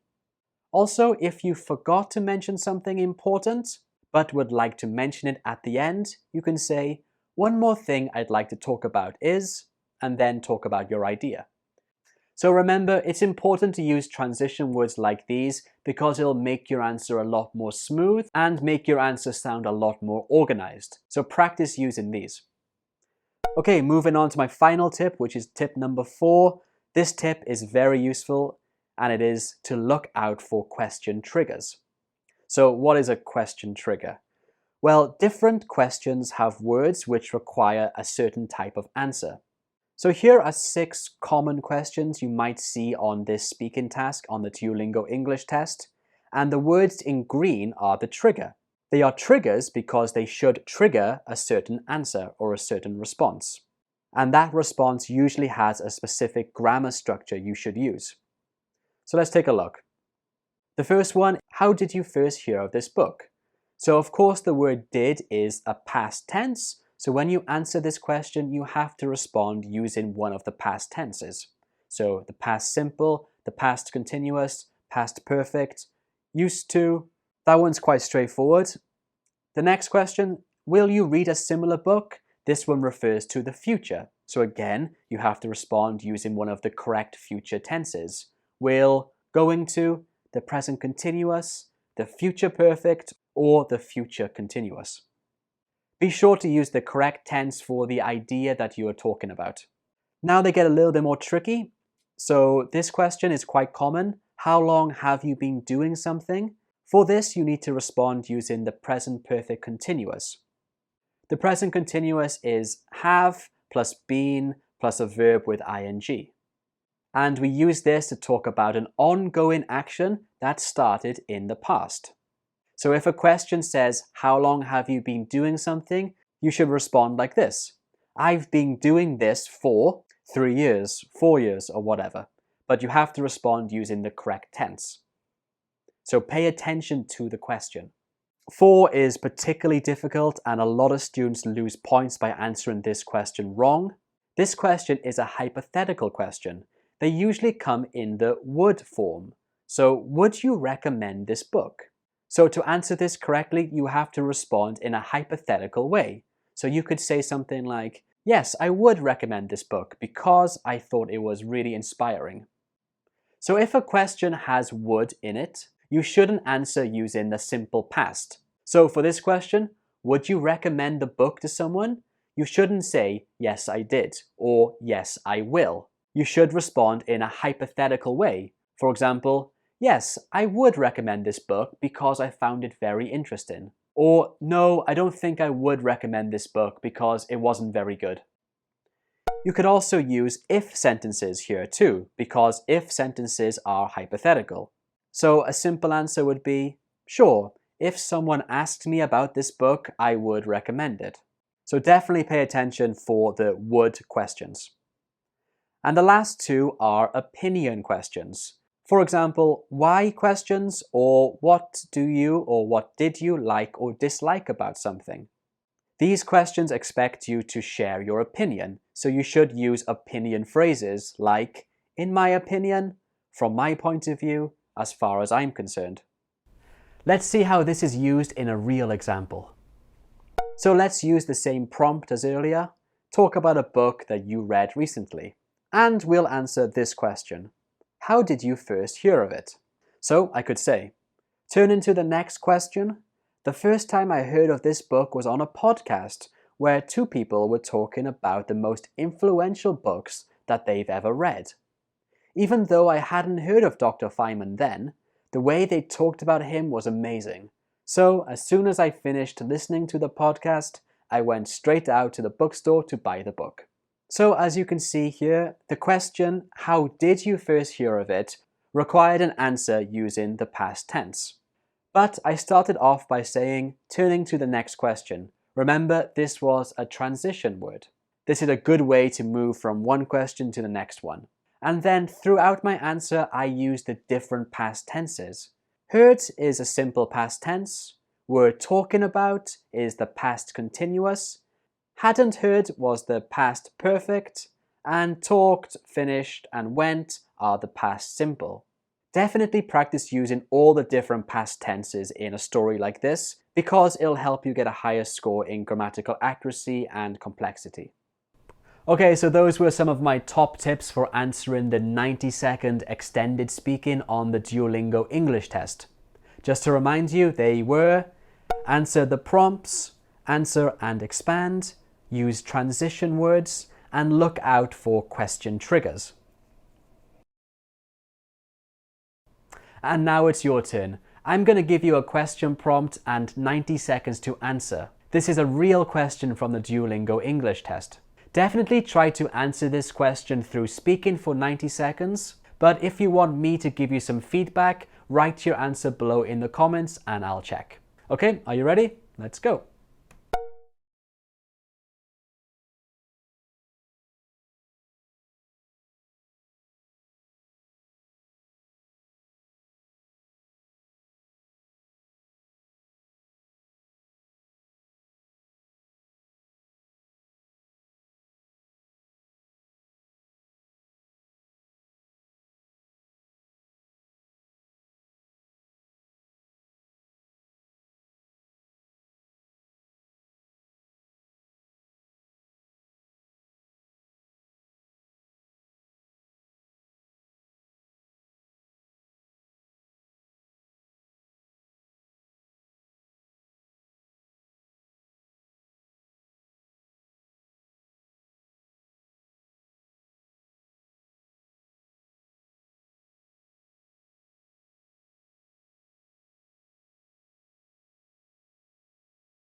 So how did you find that? 90 seconds is quite long, isn't it? But I hope my top tips helped you to answer this question fluently and with a lot more information in order to help you get a better score.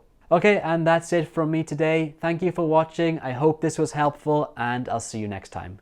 Take care.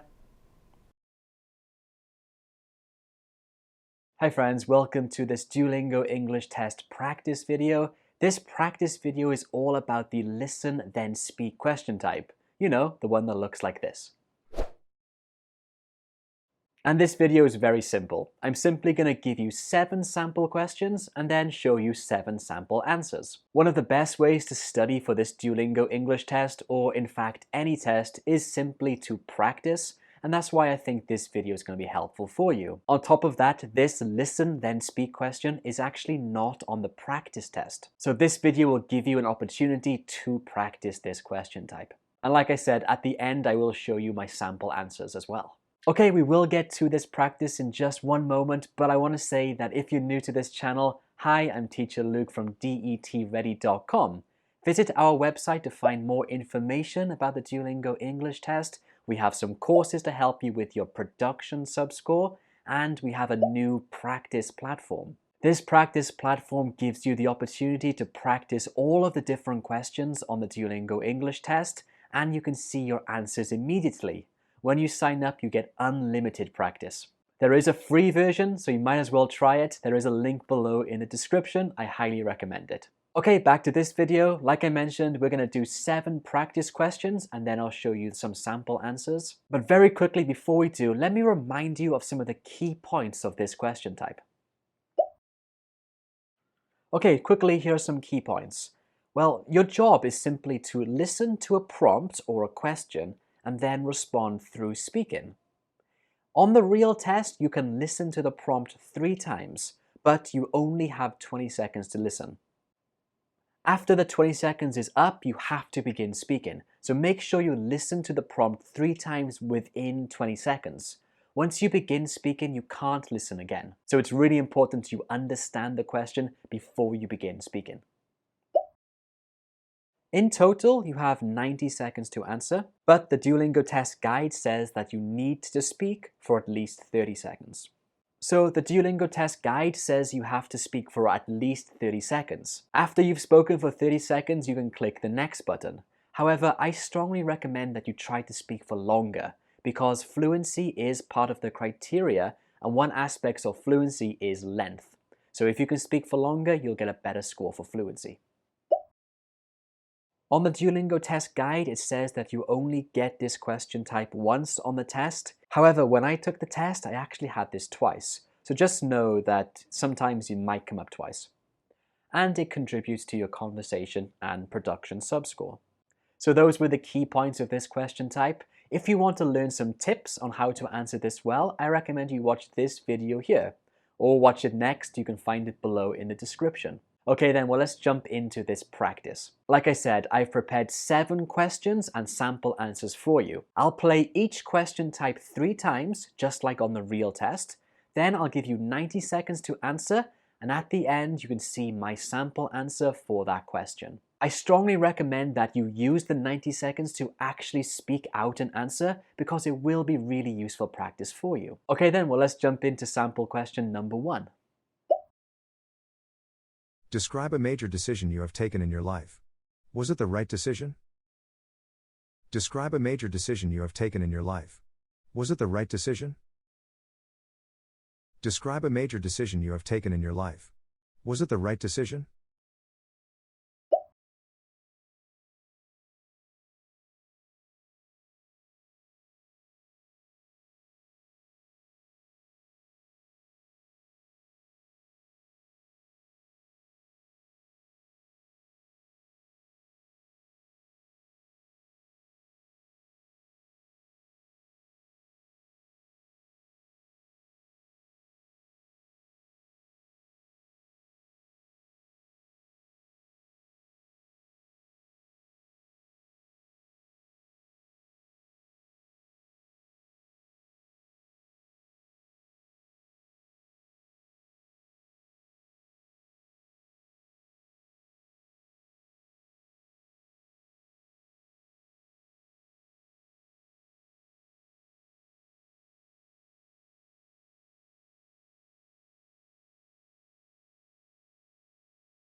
A really important decision I've made recently is to study abroad, which is the reason I'm here taking this test today. No one from my family has ever had the chance to study abroad before. My parents were actually hoping I'd start training to become a doctor as soon as I graduate. But in fact, I don't think I want to practice medicine. I really want to study marketing, especially digital marketing, and I want to learn about different cultures. If I study digital marketing in Canada, I can learn how to do business in this new digital era, which is of course very competitive and fast-moving. As for whether it was the right decision, I'm pretty confident it was, and I'm really looking forward to broadening my experience and meeting new people in Canada. I'm going to do my best to finish my university course, and I'll go back to my country with new ideas that will help me get a good job. So, anyway, that's an important decision that I have taken in my life. So that was sample question number 1 done with a sample answer. How did you find it? Was it easy or difficult? Let me know below in the comments. Okay, just very quickly before we move on to question number 2, I would like to share with you my practice platform. In this practice platform, you can practice all of the different question types on the Duolingo English test, just like this listen then speak one. We've made hundreds of different sample questions with sample answers for this listen then speak question type, so you can practice lots of different prompts and see really useful sample answers. I think this is one of the best ways to prepare for this Duolingo English test. So if you're interested, you can find links to this below in the description. Okay, well let's get to question number 2. Describe a school subject that you did not like in the past, but you like now. What made you change your mind? Describe a school subject that you did not like in the past, but you like now. What made you change your mind? Describe a school subject that you did not like in the past, but you like now. What made you change your mind?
When I was a school student, like everyone else, I had to study a lot of subjects.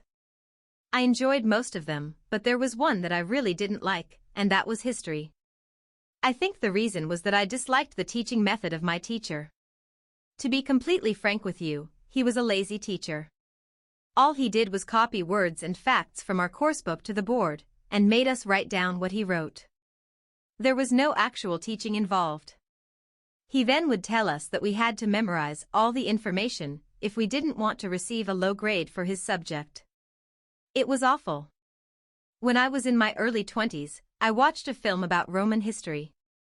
The film was about how the Romans invented things like bridges, roads, stadiums, and lots of other important things. I really enjoyed the film and realized that history is not as dull as I originally thought. After watching that film, I began reading more about history, watching documentaries, and even going to museums. I'm completely fascinated with history now.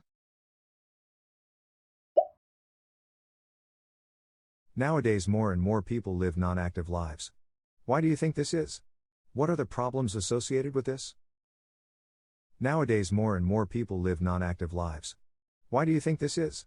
What are the problems associated with this? Nowadays, more and more people live non-active lives. Why do you think this is? What are the problems associated with this?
Living a non-active life is becoming more and more common these days, even though there are a large number of sports facilities and government campaigns. The main problems caused by an inactive lifestyle are obesity and back pain. Actually, I have suffered with back pain, and it is awful. It's a well-known fact that long periods of physical inactivity raise the risk of becoming overweight and obese. This is because you burn fewer calories and easily gain weight when you don't move or exercise often. Also, posture and back problems are associated with leading a non-active life. Sitting for long periods causes serious back pain, and this can have long-lasting problems. All in all, leading a non-active lifestyle causes a lot of health problems, including obesity and spinal issues. I suggest people start exercising and going outside more often. For the past 3 years, I've been doing 20 minutes of yoga every day, and it has helped me overcome my back pain. Global warming is one of the biggest threats humans face in the 21st century. What problems are associated with this? Global warming is one of the biggest threats humans face in the 21st century. What problems are associated with this? Global warming is one of the biggest threats humans face in the 21st century. What problems are associated with this?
global warming is certainly the biggest issue facing humanity this century. The biggest worry I have is the rising ocean levels because I live near the sea. The most concerning problems caused by climbing sea levels are that land is being lost and people's homes being flooded. As water levels rise, low-lying land gets flooded, and many towns and cities get seriously damaged. On top of all that, millions of people all over the world live in coastal areas, and if the sea rises by even a few feet, they completely lose their property. Another major problem related to global warming is air pollution. Nowadays, many big cities all over the world have major air pollution problems, and this could lead to residents of those cities becoming seriously ill as they get older. In my opinion, it's time that we moved away from fossil fuels and tried using a cleaner type of energy, like wind power or even nuclear energy. Global warming's certainly the biggest threat to humans in the 21st century, and I'm very worried. Is there a job that you would not like to do in the future? What is the job? Why do you think it is undesirable? Is there a job that you would not like to do in the future? What is the job? Why do you think it is undesirable? Is there a job that you would not like to do in the future? What is the job? Why do you think it is undesirable?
Nowadays, there are ample choices available in the market when it comes to career options.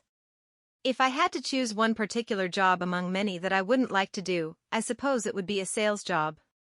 Once I worked as a salesman for a computer company, and I really hated it. When I worked in the sales department for that company as an intern, I was in charge of making cold calls and trying to sell computers and other computer-related items like printers and so on. Initially, I was very enthusiastic about calling people and selling them the computers. But right away I figured out that it was an incredibly stressful job for me. I'm an introvert, so calling and meeting lots of strangers every day made me very anxious. I have a lot of respect for sales workers, especially successful ones. They have a lot of determination and patience for their job. But I believe I don't have the skill set or personality for a sales job in the future. Anyway, that's a job that I certainly would not like to do in the future. It is better for children to grow up in the countryside than in a big city. Do you agree or disagree? It is better for children to grow up in the countryside than in a big city. Do you agree or disagree? It is better for children to grow up in the countryside than in a big city. Do you agree or disagree?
There are some obvious pros and cons of living in a city and living in the countryside.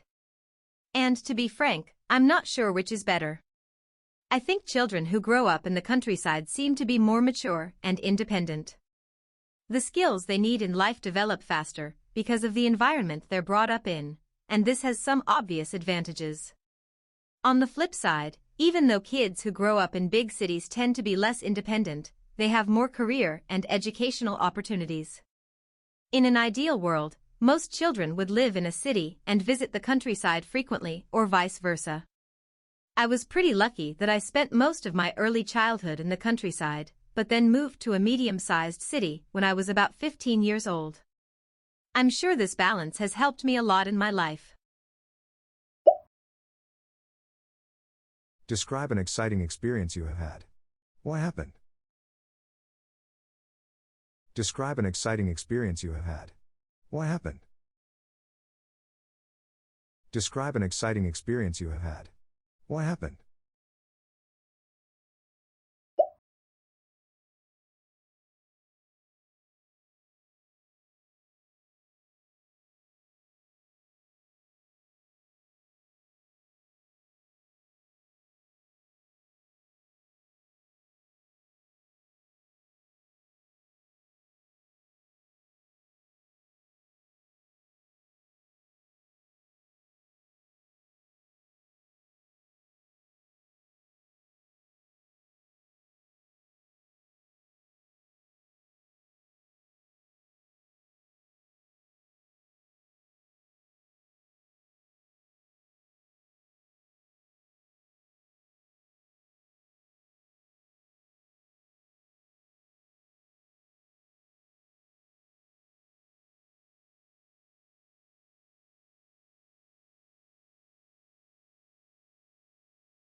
One of the most exciting experiences in my life so far was when I launched my first project for my business.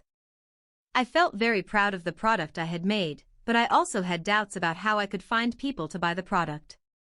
So ultimately, I had very low expectations and just hoped a few people would like the product and support me. When launch day arrived, I was nervous but hopeful. At first, nothing happened and I started to get very worried. For the first few hours, my fears seemed to be confirmed. But then slowly over time, people began to find and buy the project, and it turned into one of the most exciting times of my life. Since then, I've launched several other small businesses, mostly on the internet, and I absolutely love thinking of new products to create. I think the most exciting experiences in my life so far have all been business-related. Okay, wow, well done. You finished 7 practice questions with sample answers. How did you do? Did you find this easy or difficult? Let me know below in the comments. And if you found this video helpful, I recommend you watch this one here next or this one here. Okay, I'll see you there. Take care. Hi everyone, I'm Luke, an expert Duolingo English test teacher, and today we're going to take a look at a really difficult task on this test, and it is the 5-minute write-in task.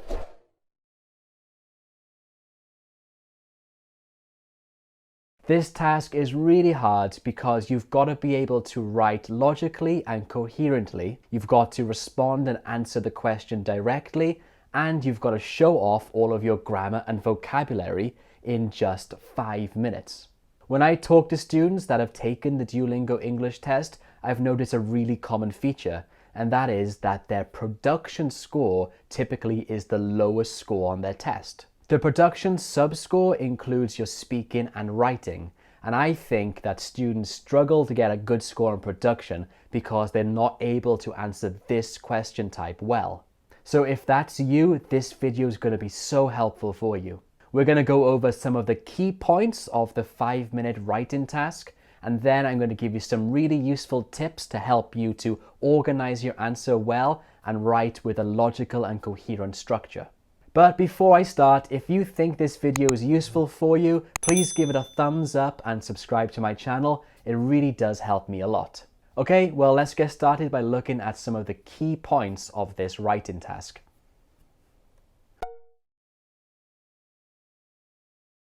When you take the Duolingo English test and you have the write-in task, it looks something like this. You have a question or a prompt on the left, and you have to write your answer in the box on the right. It says that you must write at least 50 words. If you are not able to write 50 words, then you will get the lowest score on this task. However, as I'm going to mention later on, I think you should be writing a lot more than 50 words. Luckily, on the Duolingo English test, they only give you this question type once in the whole test. There is another write-in task, that is the describe an image task. You'll have that 3 times during the test, but for this 5-minute writing, you only have it once. And you have 5 minutes to complete. This is incredibly short for a write-in task, which means you need to be very prepared before you take the test that you're going to be asked to think quickly and respond in writing quickly without planning. It's hard, but you can do it. So those were the key 3 points of this write-in task, but there are other things you should consider, such as what style of writing are you going to be asked to do? And of course, how are you marked? What is the criteria? So let's take a look at that now. You can find information on the Duolingo English test website about all of the tasks you are going to do. For this write-in task, this is what they show us. It says that the independent tasks require test takers to describe, recount, or make an argument. These require the test takers to demonstrate more discursive knowledge of writing in addition to language knowledge. So there are 2 things to pay attention to here. Firstly is the style of writing you're going to be asked to do. There are 3 styles. Describe, recount. Recount just means to talk about your experiences, or you will be asked to make an argument. When you make an argument, you usually have to put forward some ideas for or against a topic. And you are scored in these important ways. First, grammatical accuracy and complexity. This means, are you writing correct sentences and are you using a range of grammatical structures, simple structures and more difficult structures? The next point is lexical sophistication and diversity. This is all to do with your vocabulary. Are you using correct words and a range of different vocabulary items?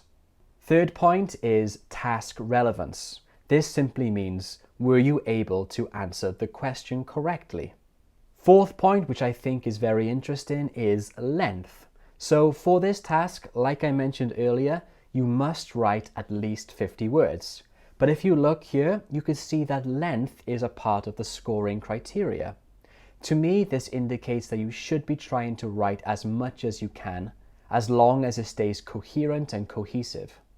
Even though 5 minutes is really short, it is long enough for you to write a full paragraph, and a full paragraph can be anywhere from 50 to 150 words.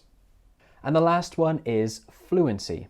Now, we normally think of fluency in terms of speaking, but in terms of writing, we can think of it as cohesion. That means, are you able to write your ideas smoothly in a logical order?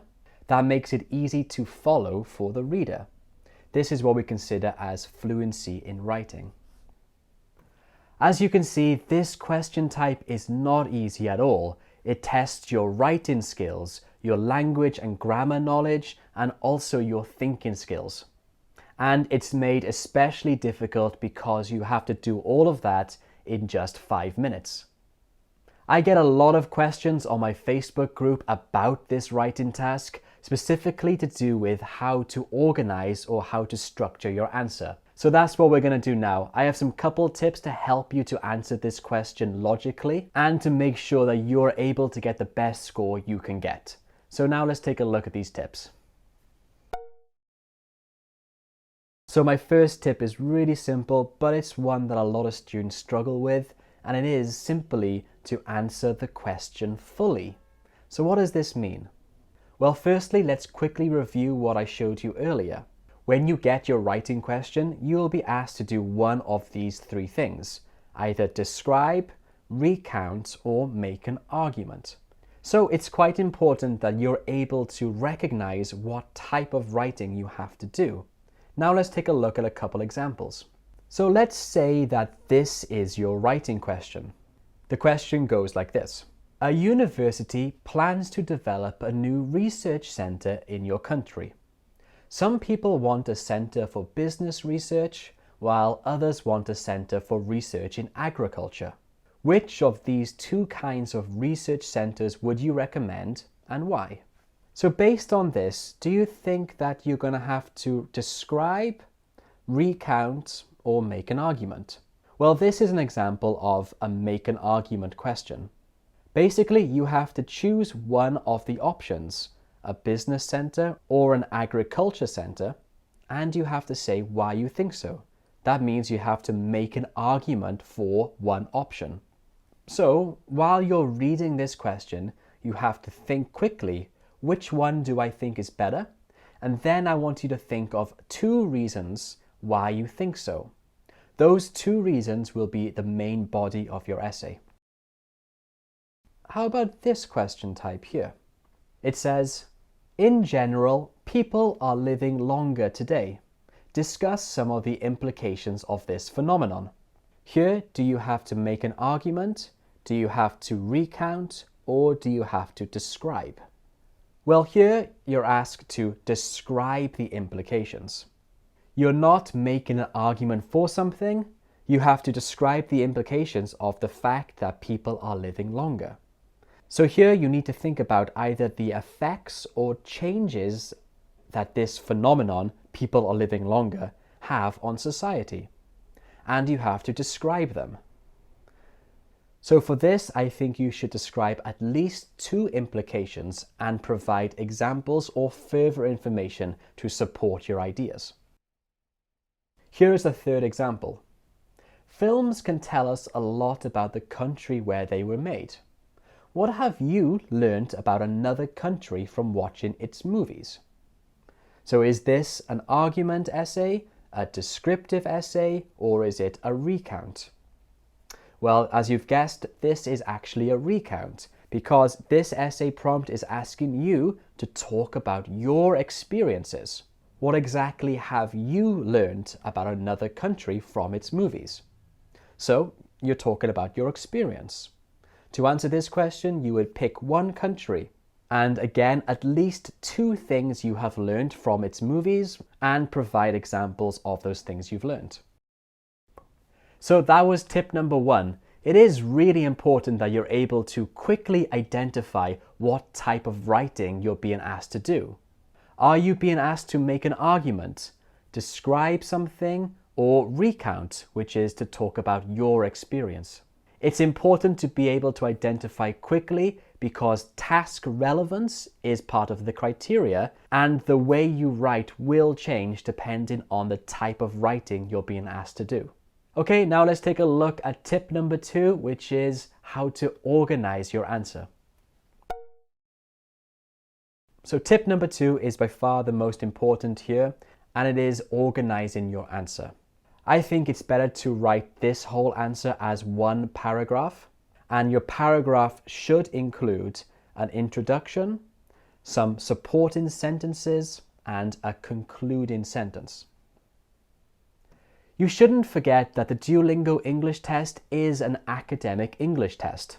That's why lots of universities accept it. So these universities want to know that you're able to write in an academic and professional style. And being able to write a logical and correct paragraph is a part of this academic writing style. And these three features are key ingredients of a good paragraph.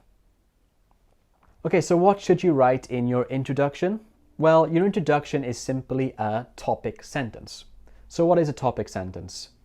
Well, it is the first sentence of a paragraph, and it tells the reader what the paragraph is about. This is really important because the reader needs to be able to understand very quickly what your whole paragraph is going to say. In addition to this, it will inform your supporting sentences. And your topic sentence states clearly your position or your opinion. This is particularly true in argumentative writing. So let's take a look at an example topic sentence. Let's say this is our question. Some people believe that they should keep all the money they earn and not pay tax to the state. Do you agree or disagree? So the first thing you need to recognize that in this question type, they want you to make an argument. Do you agree that people should keep all their money, or do you disagree? Your topic sentence for an argumentative writing should state clearly your opinion. So this is what I wrote. I disagree with the statement that individuals should keep all the money they earn and not pay taxes for two main reasons. So, do you think this is a good topic sentence? I think it's pretty good for two reasons. Firstly, I told the reader exactly what the paragraph is about. Secondly, I gave my opinion right from the start, so it's very clear what I think. And thirdly, I included a controlling idea. The controlling idea part is for two main reasons. So why is this a controlling idea? Simply, the reader now expects that I will discuss two reasons to support my topic sentence. The controlling idea shows the reader exactly how my paragraph will be organized from now on. So this is an example topic sentence. Now let's take a look at supporting sentences. So what are supporting sentences? Well, they explain and they develop the topic sentence. They discuss the topic sentence by explaining the main ideas and discussing those more fully. Supporting sentences usually include reasons, examples, facts, results, statistics, or anything else that proves your ideas are true. So let me show you an example. My topic sentence for this essay is what we just discussed. I disagree with the statement that individuals should keep all the money they earn and not pay taxes for two main reasons. Okay, so that's my topic sentence. Now I need to support my topic sentence by discussing this topic and explaining my ideas fully. So my supporting sentence looks like this. First and foremost, taxpayer money collected by the government is used to fund basic amenities and public services, such as running water, schools, and hospitals. So my first supporting sentence is clearly related to my topic sentence, and it provides further information to support my topic sentence. You could also include some more information, just like this. It's important to remember that without taxpayer money, we would not have such basic services and our lives would be worse off as a result. So those were an example of a topic sentence and one supporting sentence. Usually in an essay you will have more than one supporting sentence. For the supporting sentences, it's really important to know that they should be related to your topic sentence. This provides unity to your paragraph and makes your ideas sound a lot more logical. So be careful and make sure that your topic sentence and supporting sentences are related. I've just shown you a small example, but when you do your real essay, you can include as many supporting sentences as you need. Okay, now let's take a look at the third point of a good paragraph, and that is the concluding sentence.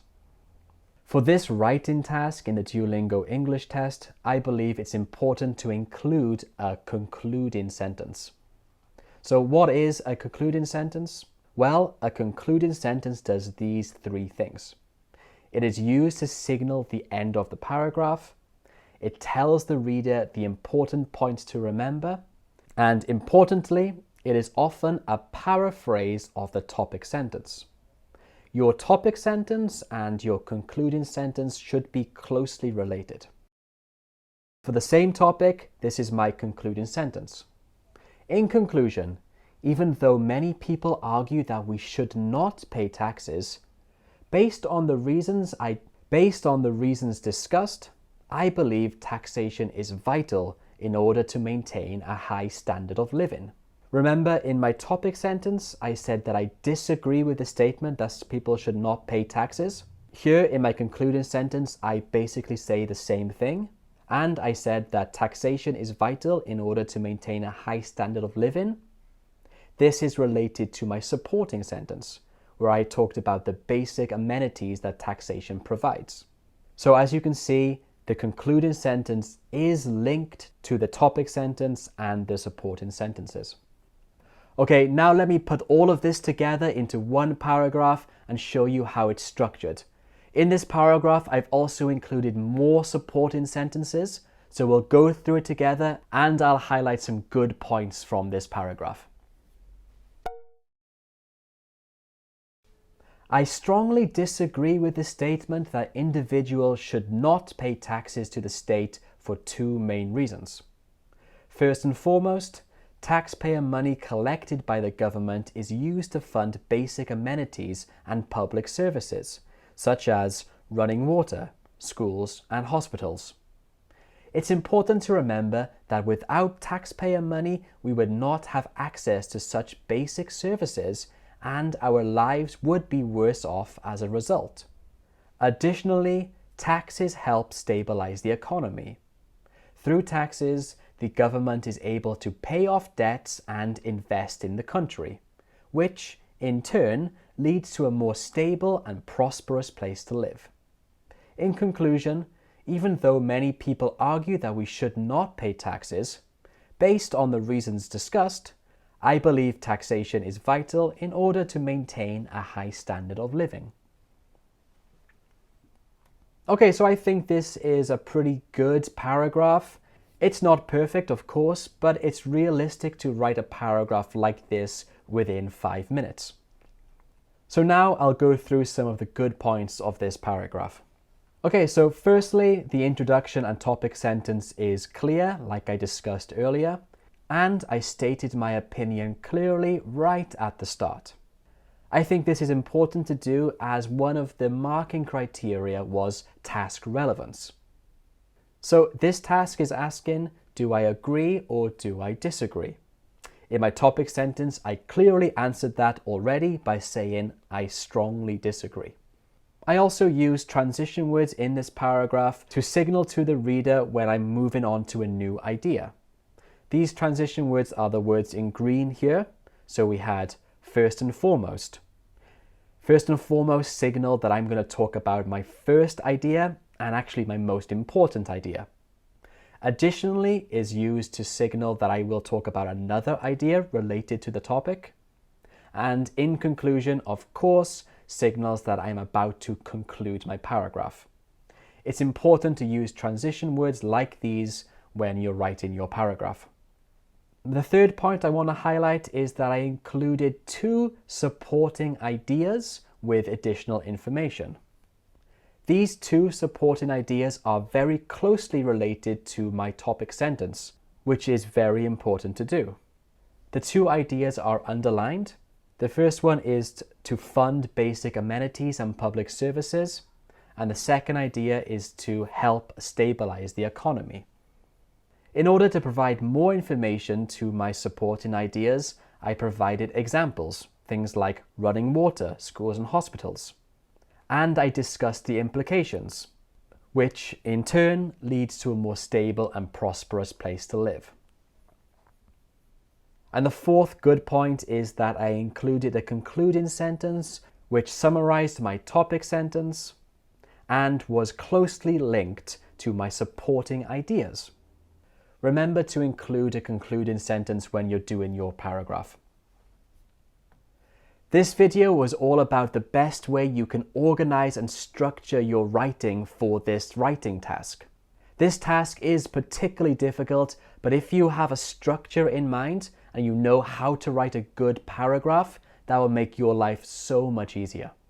And before you take the Duolingo English test, make sure you practice this type of writing really often and give yourself just 5 minutes to do so. Don't forget, you need to include a topic sentence, supporting sentences which are related to your topic sentence, and a concluding sentence as well. I'm going to make more videos on writing for this Duolingo English test soon. So if you want that, please write yes below in the comments or give me some ideas of things I can make videos about. And that's it from me today. Thank you very much for watching. I hope this was helpful. Thank you, and I'll see you next time. Bye. Hi friends, this lesson is all about the interview question on the Duolingo English test. Now, this question is actually ungraded, but it's still really important because your university can view your answer. On the test, it looks like this. Like I said, this is ungraded, but it's still really important. Actually, this question is really similar to the other speaking question, the one that is graded. If you haven't watched my videos on that question yet, I recommend you do so. There is a link below in the description. Now, it's important because your university can watch your video sample. So this allows your university to get an idea of your speaking level and also your personality. So of course, it's a really important part of this Duolingo test. In this video, we're going to look at the key points of this question type. Then I'll give you some tips, and at the end, I'm going to show you a sample interview question with one sample answer. I hope this video will be helpful for you. Alright, before we jump into the video, I just want to say that if you're new to this channel, hi, I'm Teacher Luke from DETready.com. Visit our website because we have lots of information about the Duolingo English test, we have some online courses to help you, and we have a practice platform where you can practice all of the different question types on the Duolingo English test and check your answers immediately. I think that's really helpful. Alright then, well let's get started with the key points of this interview question on the Duolingo test. So the key points.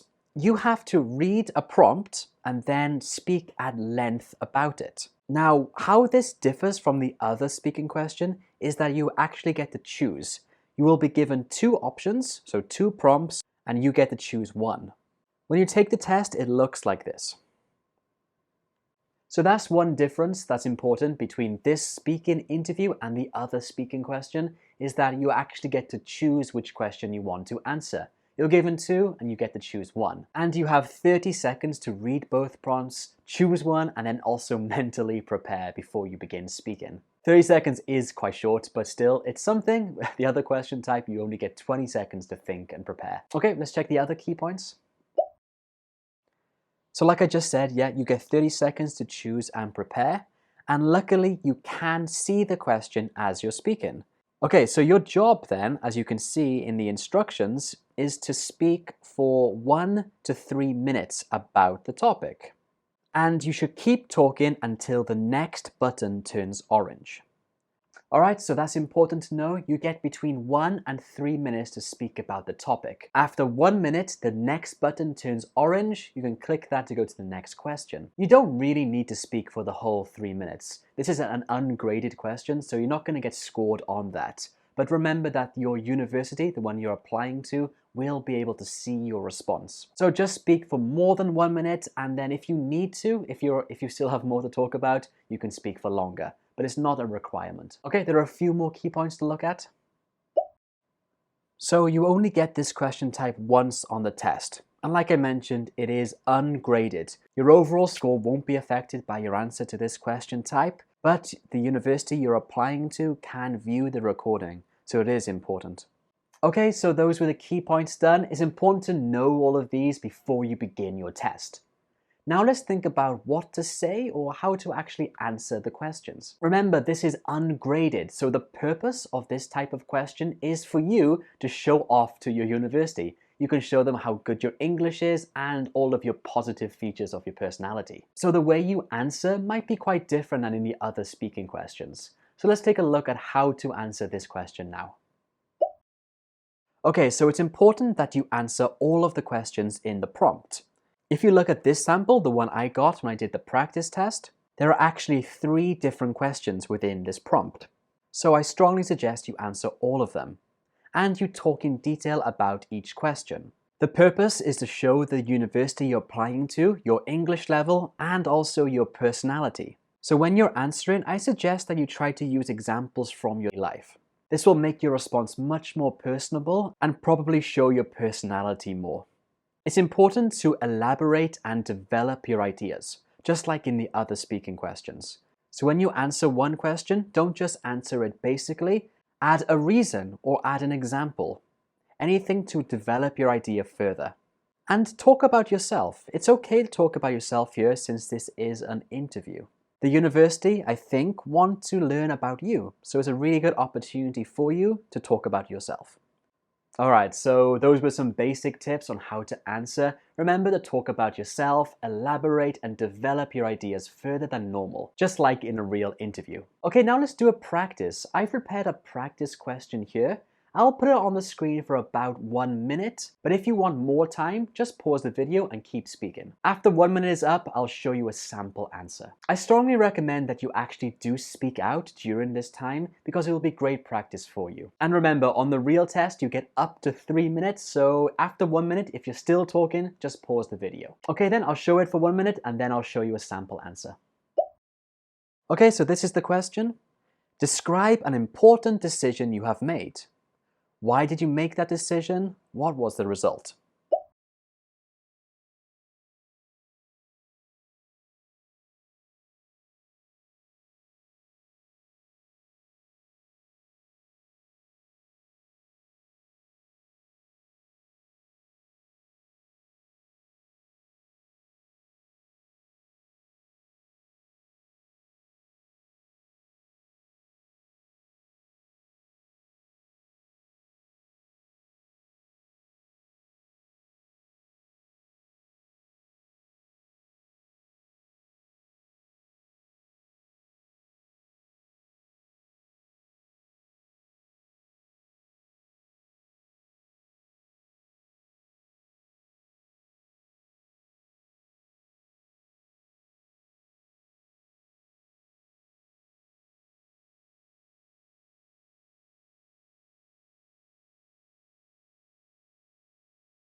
And here's a sample answer. One difficult decision I've had to make a few times in my life is which city to live in next. It's a particularly difficult decision because it affects everything from friends to family to finances and social life. The most difficult one of all was deciding to move out of my home country. One year, I decided to make a big change and move abroad to South Korea. I didn't speak the language, but I was ready for a new challenge and to experience a very different way of life. In the end, it wasn't always easy to get by, but I was very glad to get out of my comfort zone, make new friends, and broaden my horizons. Moving to South Korea helped me to gain confidence because I was in a totally new environment, but surprisingly to me, I managed to thrive. I met so many amazing people, many of whom I'm still in touch with today, and most of all, it gave me confidence to be more adventurous in my life. And I think that's the main result of my decision to move to South Korea. Okay, so that's all for today. Thank you very much for watching. If you want to study more with me, I recommend you watch this video here or this one here next. Okay, thank you very much, and I'll see you soon. Bye. You're about to take a full Duolingo English test. Now, I know that sounds quite hard and quite long, but I promise you at the end of this video, you'll feel really good because you'll feel prepared and ready for your Duolingo test. This practice test here on YouTube is very similar to the real test. You'll get all of the questions roughly the same amount of times as on the real test, and on top of that, I show you the answers at the end of each question so you can gauge how well you're doing. I'm sure this will be really good practice for you. We will start in 1 second, but I want to say if you're new to this channel, hi, I'm teacher Luke from detready.com. If you're looking for more tools to help you prepare for the Duolingo English test, I recommend you visit our website. We have courses and a practice platform, all of which will be greatly helpful for you. Okay, that's all from me. Good luck, and I'll see you at the end of the video.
So you just finished one of the vocabulary questions on the Duolingo English test, and if you would like to practice more in a more interactive way, I recommend you visit our website detready.com, because we have a practice platform where you can practice this question type and all of the others. You can check your answers immediately, and we have a dictionary function so you can learn new words as well. A lot of our students say this is really helpful, so if you're interested, there is a link below in the description.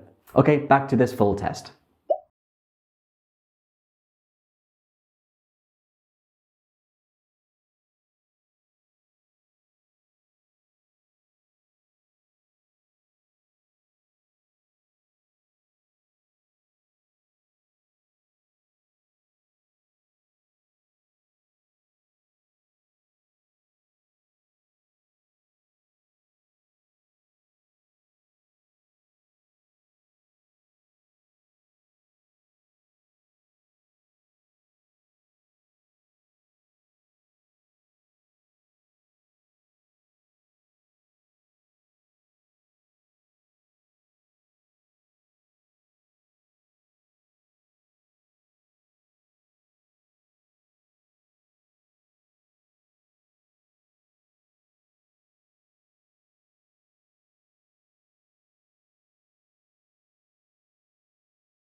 The prediction she made turned out to be incorrect.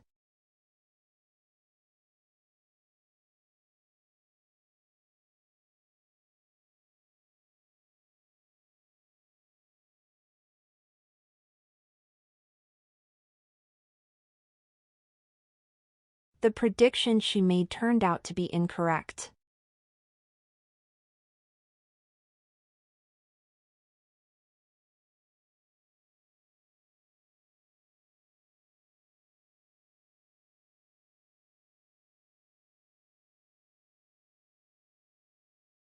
The prediction she made turned out to be incorrect.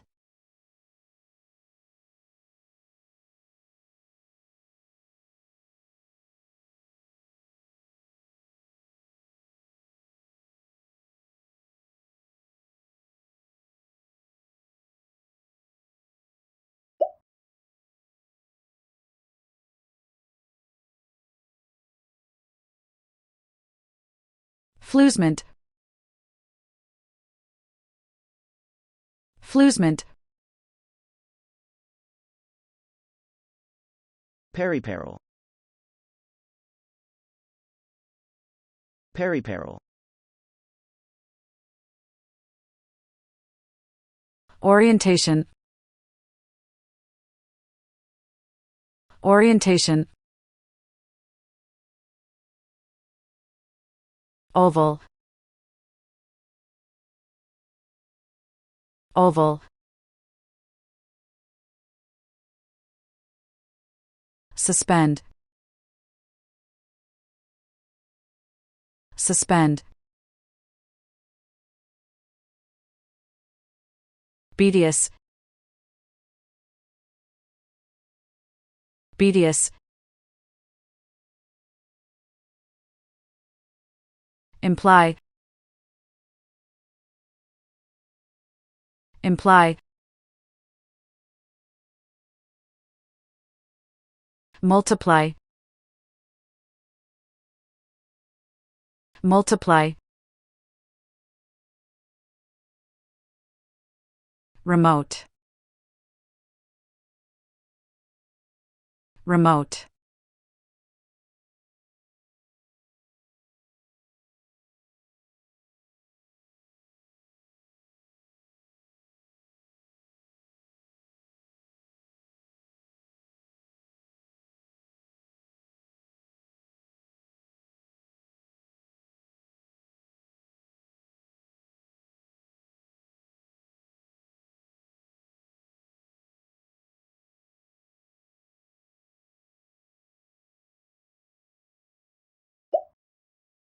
She sold some of the furniture in her house to make more space.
freelance,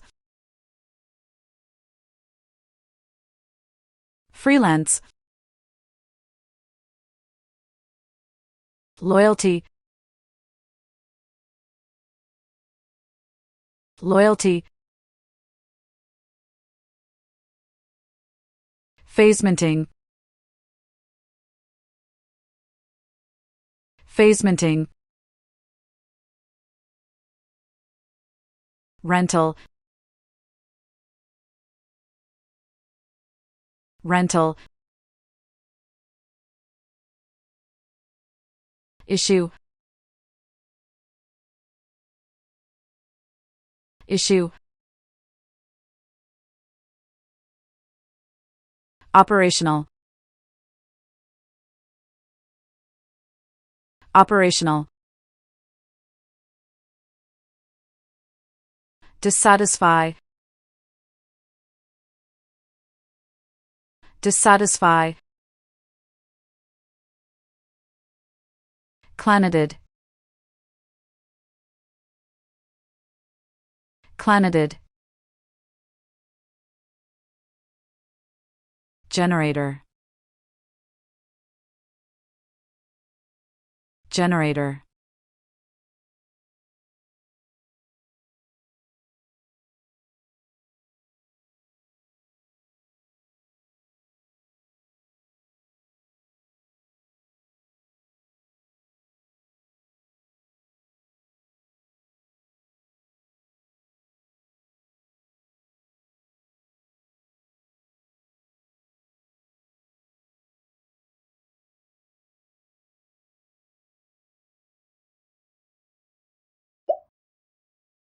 The workshop is located north of the main campus. From now on, the university library will be open till midnight.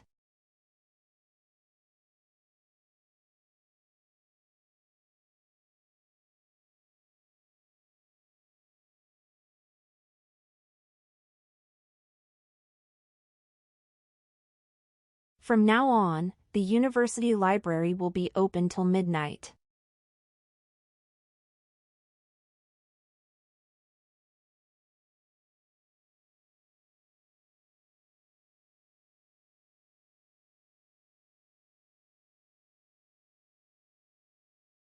From now on, the university library will be open till midnight.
Businesses must adapt to the new economic climate.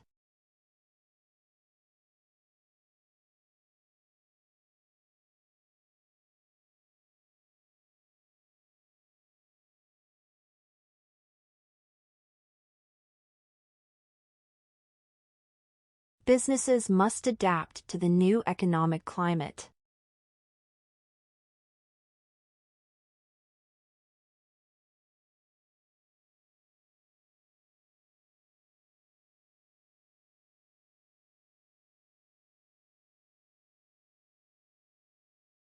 Businesses must adapt to the new economic climate.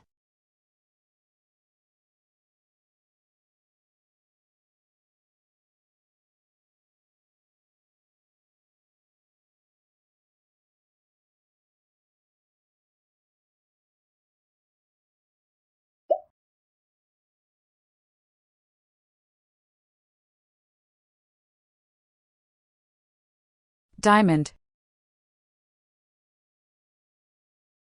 Diamond. Considerate. Considerate.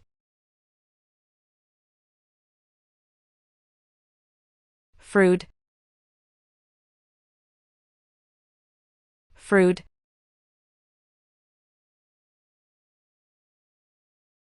Spouse. Spouse. Decoration. Decoration. Tactic. Tactic.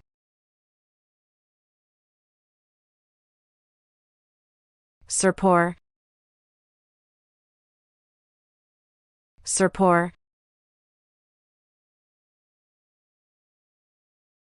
Unifooling. Unifooling. Baggage. Baggage.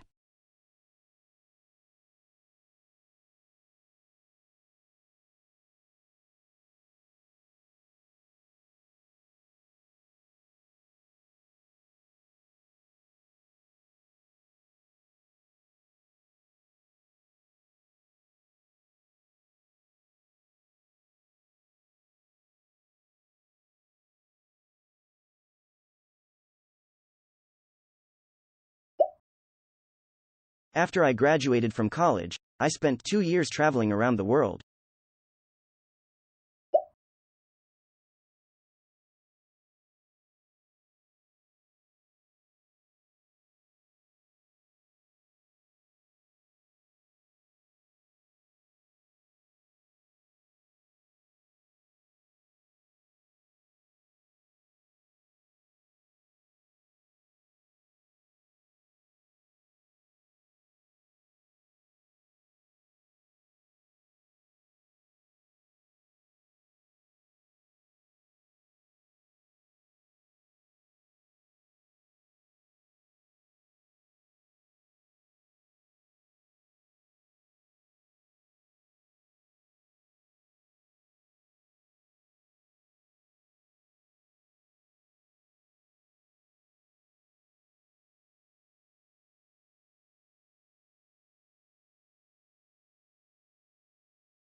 In this photo, enormous clouds have produced 4 bright bolts of lightning that are striking down over a flat stretch of land.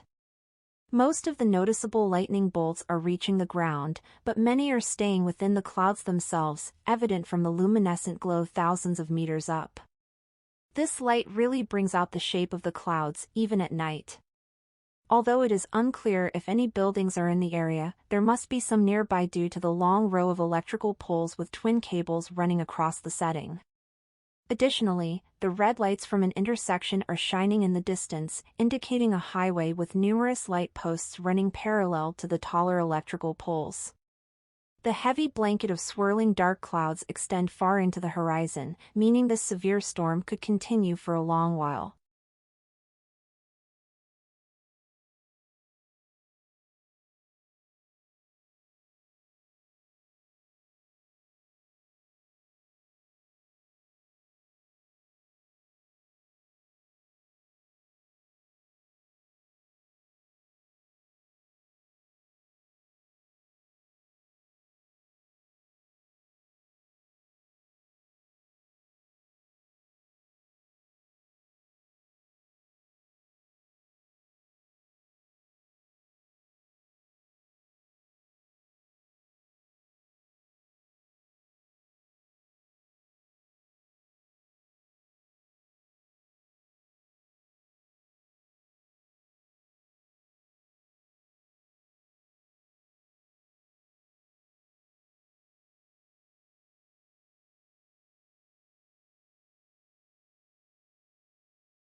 People today are increasingly moving from rural areas to major cities for a variety of reasons.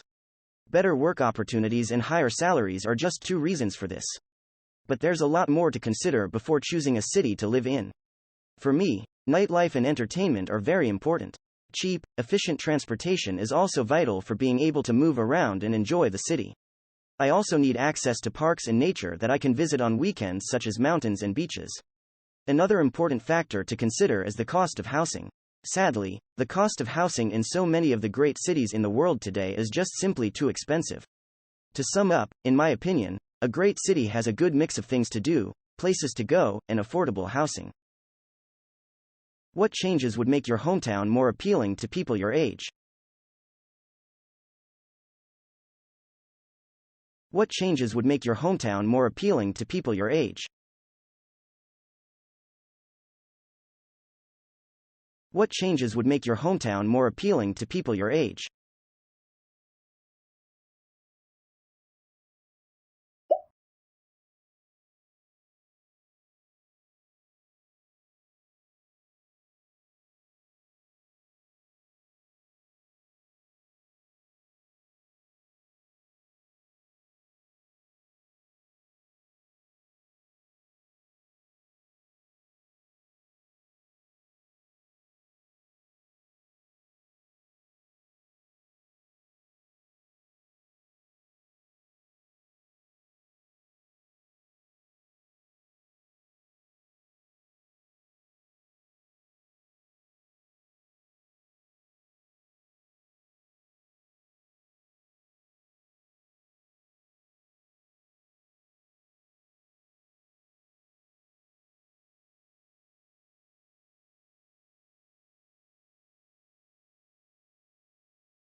My hometown is an old, traditional kind of town in the countryside.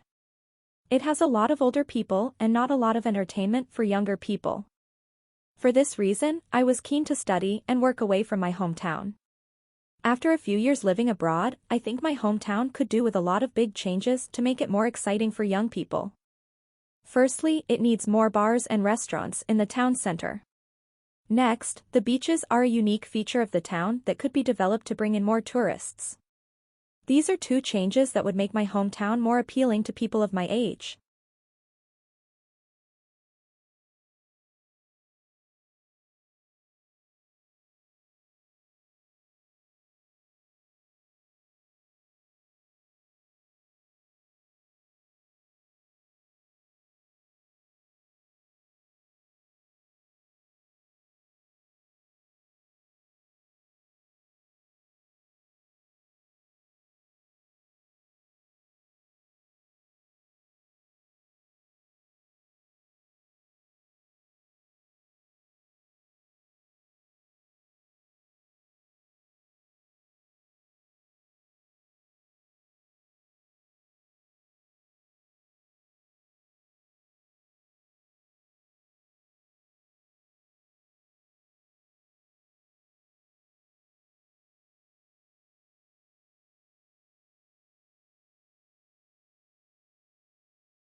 Okay guys, well done for finishing that test. Let me know if you finished by using a heart emoji below in the comments. I'm always curious who actually watches all of these videos all the way to the end. And that's it from me. Good luck with your studies and let me know if there's anything I can do to help you below in the comments. Okay, see you soon.